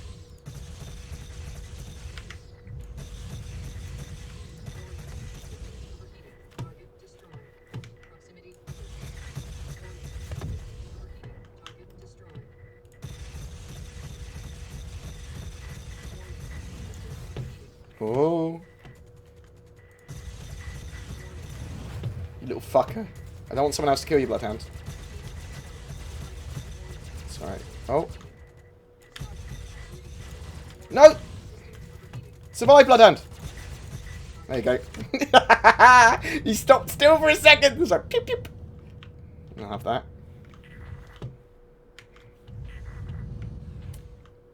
Didn't see this group of three. I would have rather gone for this group of three. I might better get all of them as well. 2 cockpit shots. Nice. We get third. Oh, how good would that have been if that last shot there was another cockpit shot? Yeah, slave just means that you fire it possibly straightforward. You are able to fire it from your cockpit with your other weapons. This is 2.6. No, 2.5. 2.6, oh my god, that would be so good. This is 2.5. We are waiting on 2.6. This is not the Ivocati build, unfortunately. I fucking wish it was. I can tell you that because of my maximum speed in the Hornet. It's only 220. Oh.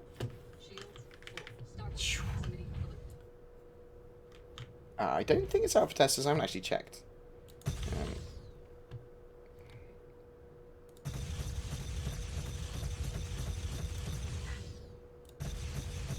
Normally put it. They normally kind of announce that the Ivocati have it, but then they just obviously that's radio silence about exactly what content's in there they haven't already discussed. I'm not entirely sure why it has to be radio silence NDA for it. If they're handpicked people anyway, then it's I don't know. I'm happy that CIG now have that schedule report that every week they're going to be updating us. They're going to tell us the blockers. They're going to tell us internal dates and schedules. That's fucking great. That is a big victory and an awesome thing for this game. Like, yeah, that is exciting as hell. Oh, I'm sorry if I'm killing everything. I mean my cheap Hornet variant. Have you always been into dogfighters? What kind of games? No, I mean I played like War Thunder and stuff before, and played lots of. I mean, nothing really that dogfightery. I mean, I love Free Space 2, like Free Space 2. Oh my fucking god, I played that a lot. I played the Wing Commanders, not as much as I played Free Space 2. I played a lot of Freelancer. But mainly Free Space 2. I fucking love that game. And this is, for me, this is just like, the space combat is better than Free Space 2. It's going to have all the capital ships and cool stuff that Free Space 2 had. It's going to have the storylines of Wing Commander that I love for Squadron 42. And it's going to have that multiplayer aspect that I've wanted for like Eve's Economy and stuff like that. It combines all of my favourite things in so many games together.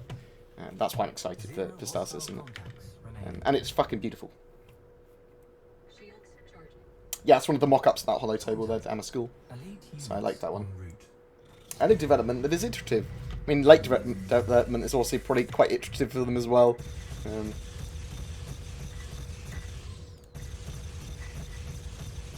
I mean, balance and stuff is going to come later, I would suspect. Like, big balance, proper balance. They need all of the ships out for that, and then they work out the weapons and weapon sizing 100%. They can get, obviously, the intention in now, stuff like that.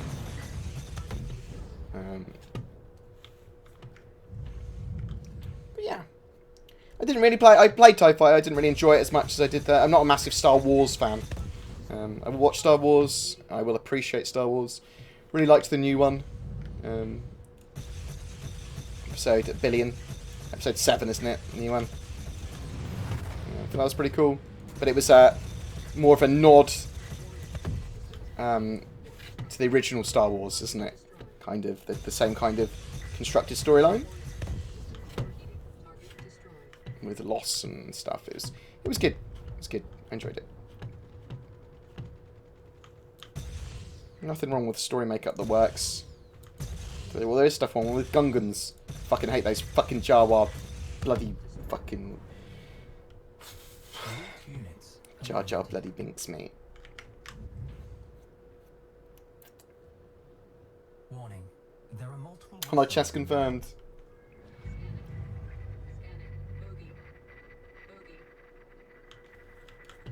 Just chilling out. Going to play some Vanduul Swarm, and then I'm going to call it a day. If anyone's got any other questions, feel free to ask. I'm sorry if I miss your question. I'm trying to reach out a bit more efficiently than I used to. And thank you for so many people joining us today. It's very much appreciated. And over 400 on at peak, which is amazing. I'm going to leave that guy. I'm going to leave that guy. Don't want to steal all of these fucking kills, do I? That'd be rude. Pew, pew, pew! Need to get a video out on the schedule report maybe later today. If not, I'll try and get a couple out tomorrow. Got the podcast tomorrow, the Redacted podcast. We'll be talking about a lot of stuff. You'll want to watch that as well, guys, because obviously Twerk is part of that podcast, and he actually went to play 2.6 and Star Marine and the new stuff at the CIG offices for that live stream, which was absolutely fantastic.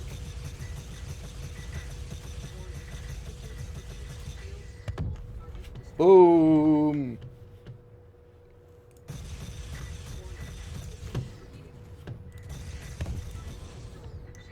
Boom, mother trucker.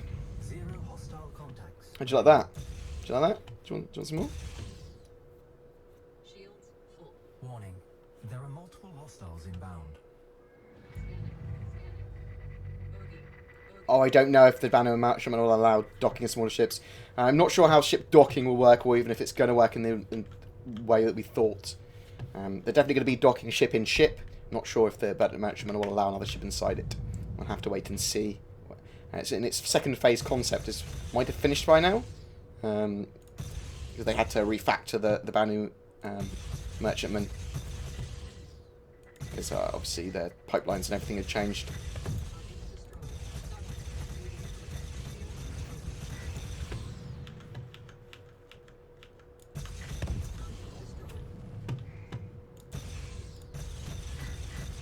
You're dead, mother trucker.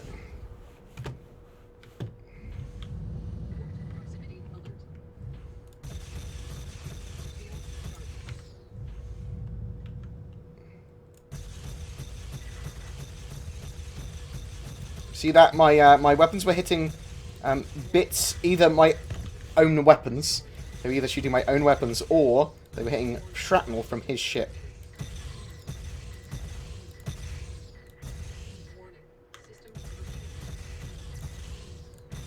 But what did other people think of that anniversary, that live stream? It was certainly better than CitizenCon. Obviously, CitizenCon was probably pretty cool if people actually went there.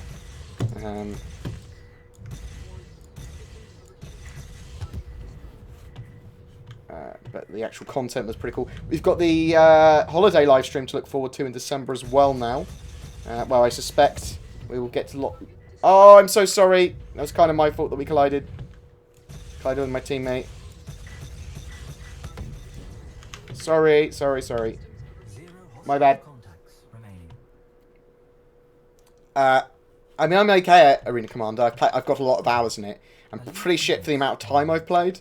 When I'm in a properly built ship, like an A350R or the Saber with the loadout I like, I'm pretty sick. Like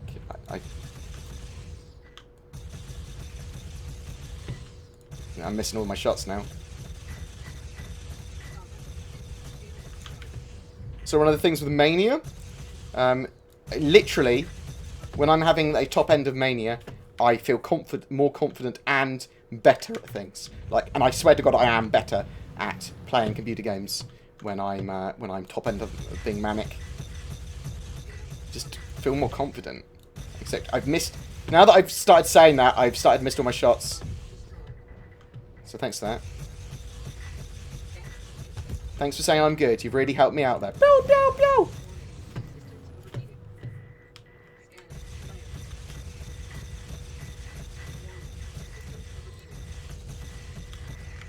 Come here, Reaper. What are you made of?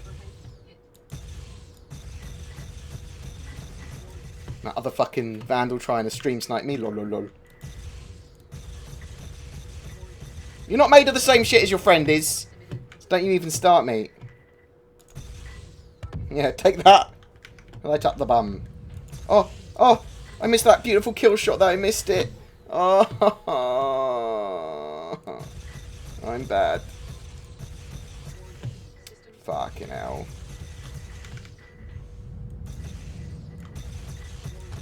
Can't even see it with that bright blue.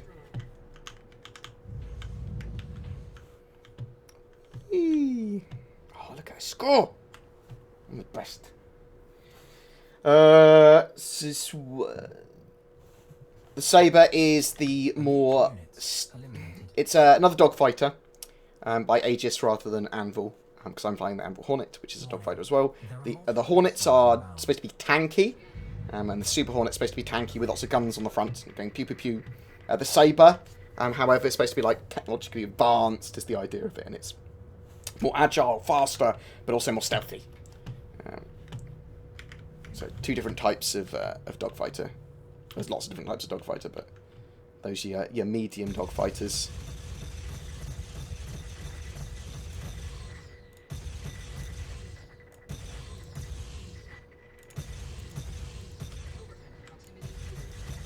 Well, the other joys of flying in the Hornet is you can take missiles. It's like, go, yep, I'll take that missile. Take it out for dinner, mate. Just ignore it.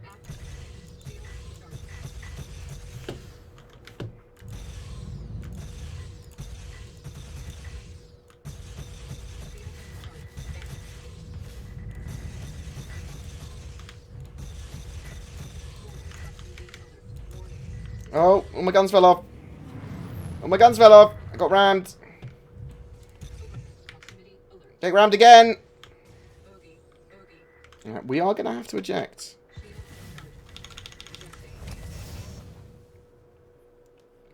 Look at that side. He wanted me, mate.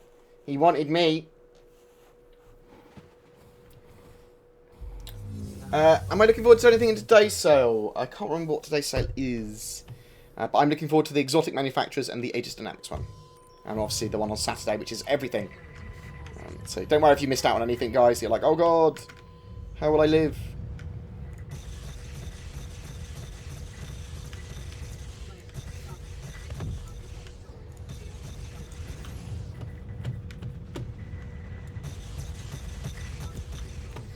Whee! Oh! I thought I killed him, so I kind of adjusted my aim slightly. What I need by am.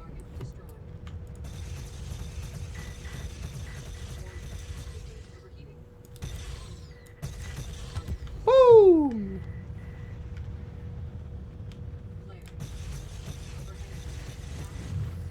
Just launch a flare and then I got hit by a missile.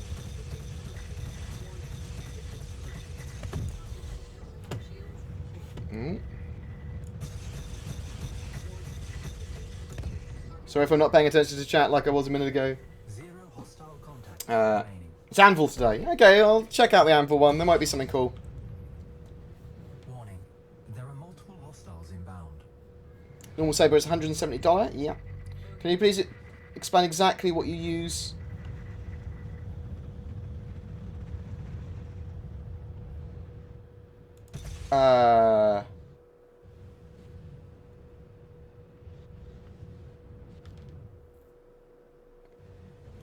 What?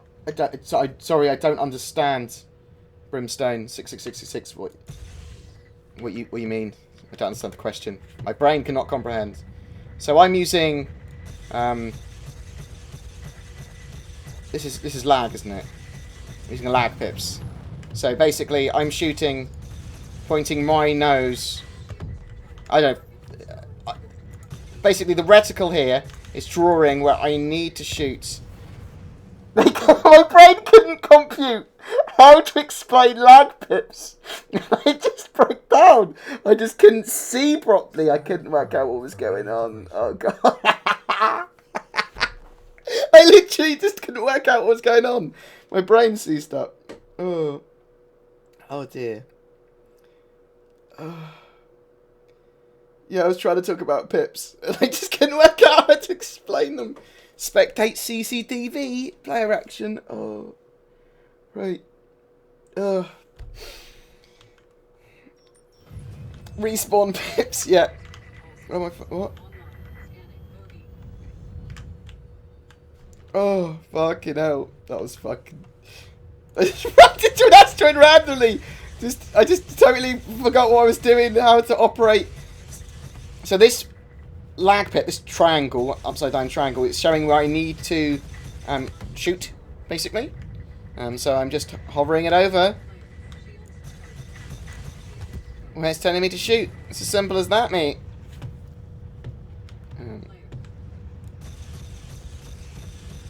So the other option is that the enemy ship draws a pip, draws a little reticle of where you need to point to the centre of your gun. Now, I do not like that. I like the one I'm using. This one feels to me like you have more precision. The other one feels easier, but this one feels like you've got more precision, in my opinion.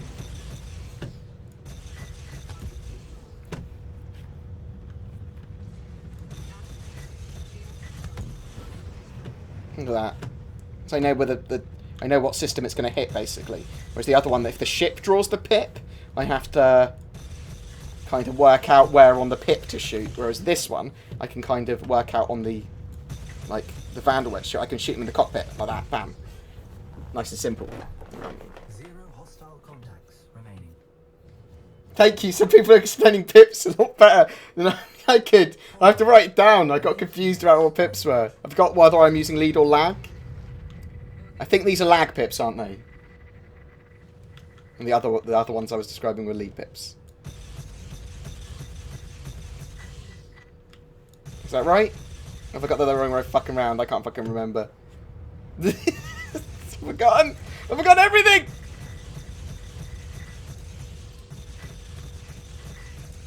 But make sure that you check the live stream. Back on Sunday. We'll be doing some more live streaming then. Hopefully, maybe. I'm hoping I get partnered. On Twitch. That'd be fucking amazing. Also on Saturday, there's the grand finale sale, which will be pretty much everything if you missed a ship. Also, just check out the ships then, because there might be something you go, oh my god, this is awesome. Remember, the 85X does come with lifetime insurance, as does the Prowler, but the 85X is a great lifetime insurance token. Cock.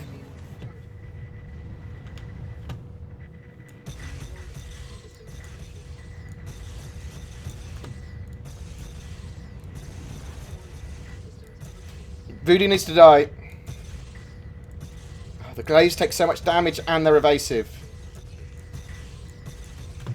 Ugh. Some of them I just swear are easier than others as well. Oh god, come on, just die.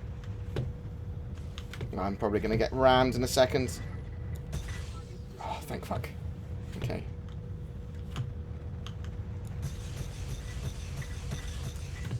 Yeah, take that Baron Moldal, you piece of crap.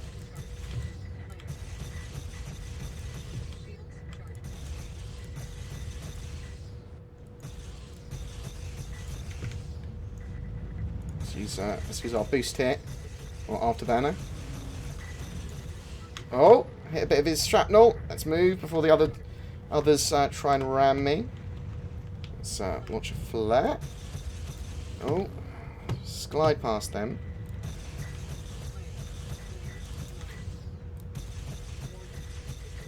It's much harder for me to keep up with the glaives.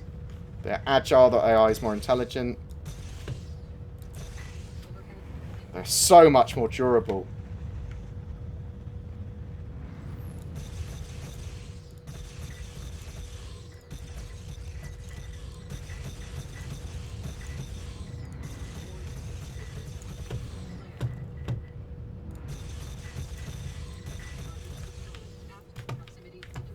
I'm out of flares, so I will switch to chaff, and I will still launch chaff, just for my sanity.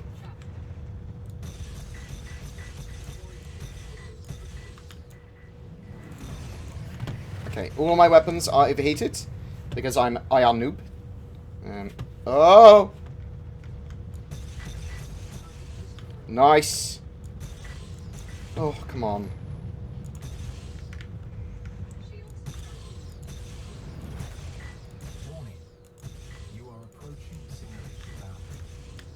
Think he's out of it. You are dead, mate. Are you gonna crash? You're gonna crash. You can't pull up from that.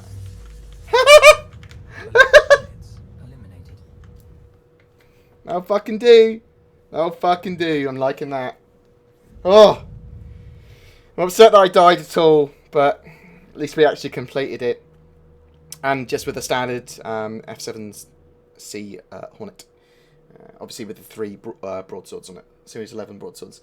But that's basically it from the stream. Thanks, Circa.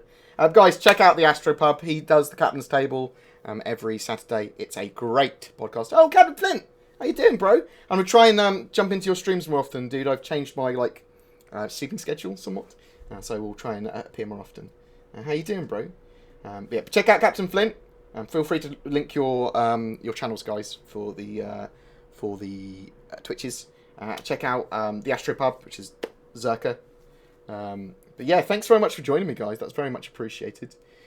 We are going to check out someone else that is streaming, so the Star Citizen, in a second. I really enjoyed that Anniversary livestream. I thought it was cool, especially that schedule report. We got to see the. I can open it up again now. Ooh. Got to see the internal plans, and this is going to be updated weekly schedule report. I'm going to link it again because I think it's so important. Bam. Yeah. Thanks for the shill. I mean plug. Yeah. No worries, bro. So every week this document will get updated with the latest release plans, the internal dates, blockers, information on everything, whether it be future patches like 4.0, 3.3, 3.0, all that sort of stuff. But the more one that's coming in the most recent future, soonest. So 2.6 here talks about what's in 2.6, all of their internal roadmaps. It's coming out, or planned to come out on the 8th of December. And that's their target for it, but this is great. We're going to hopefully have it on Levercarty later this week. So that's absolutely awesome. Yeah, check out Captain Flint. Thank you very much, Zerka, for linking Flint's stuff. You're going to link each other's. But yeah, thank you very much. Let's check to see who else is online at the moment.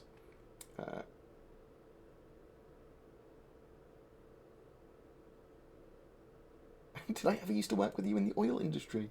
No, you didn't. What an odd message to receive. Oh, I almost said, shall I host myself? Is anyone... Well, you're not actually hosting. Oh, Are you in English? Oh, let's help this guy out. Okay, so we're gonna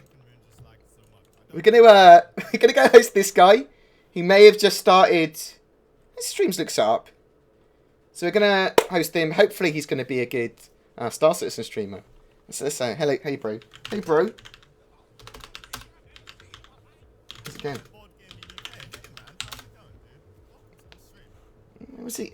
I mean, he gave me such a nice welcome. He's definitely getting hosted. But thank you very much, guys. Please don't forget to check out some of my YouTube content. My YouTube channel is my lifeblood.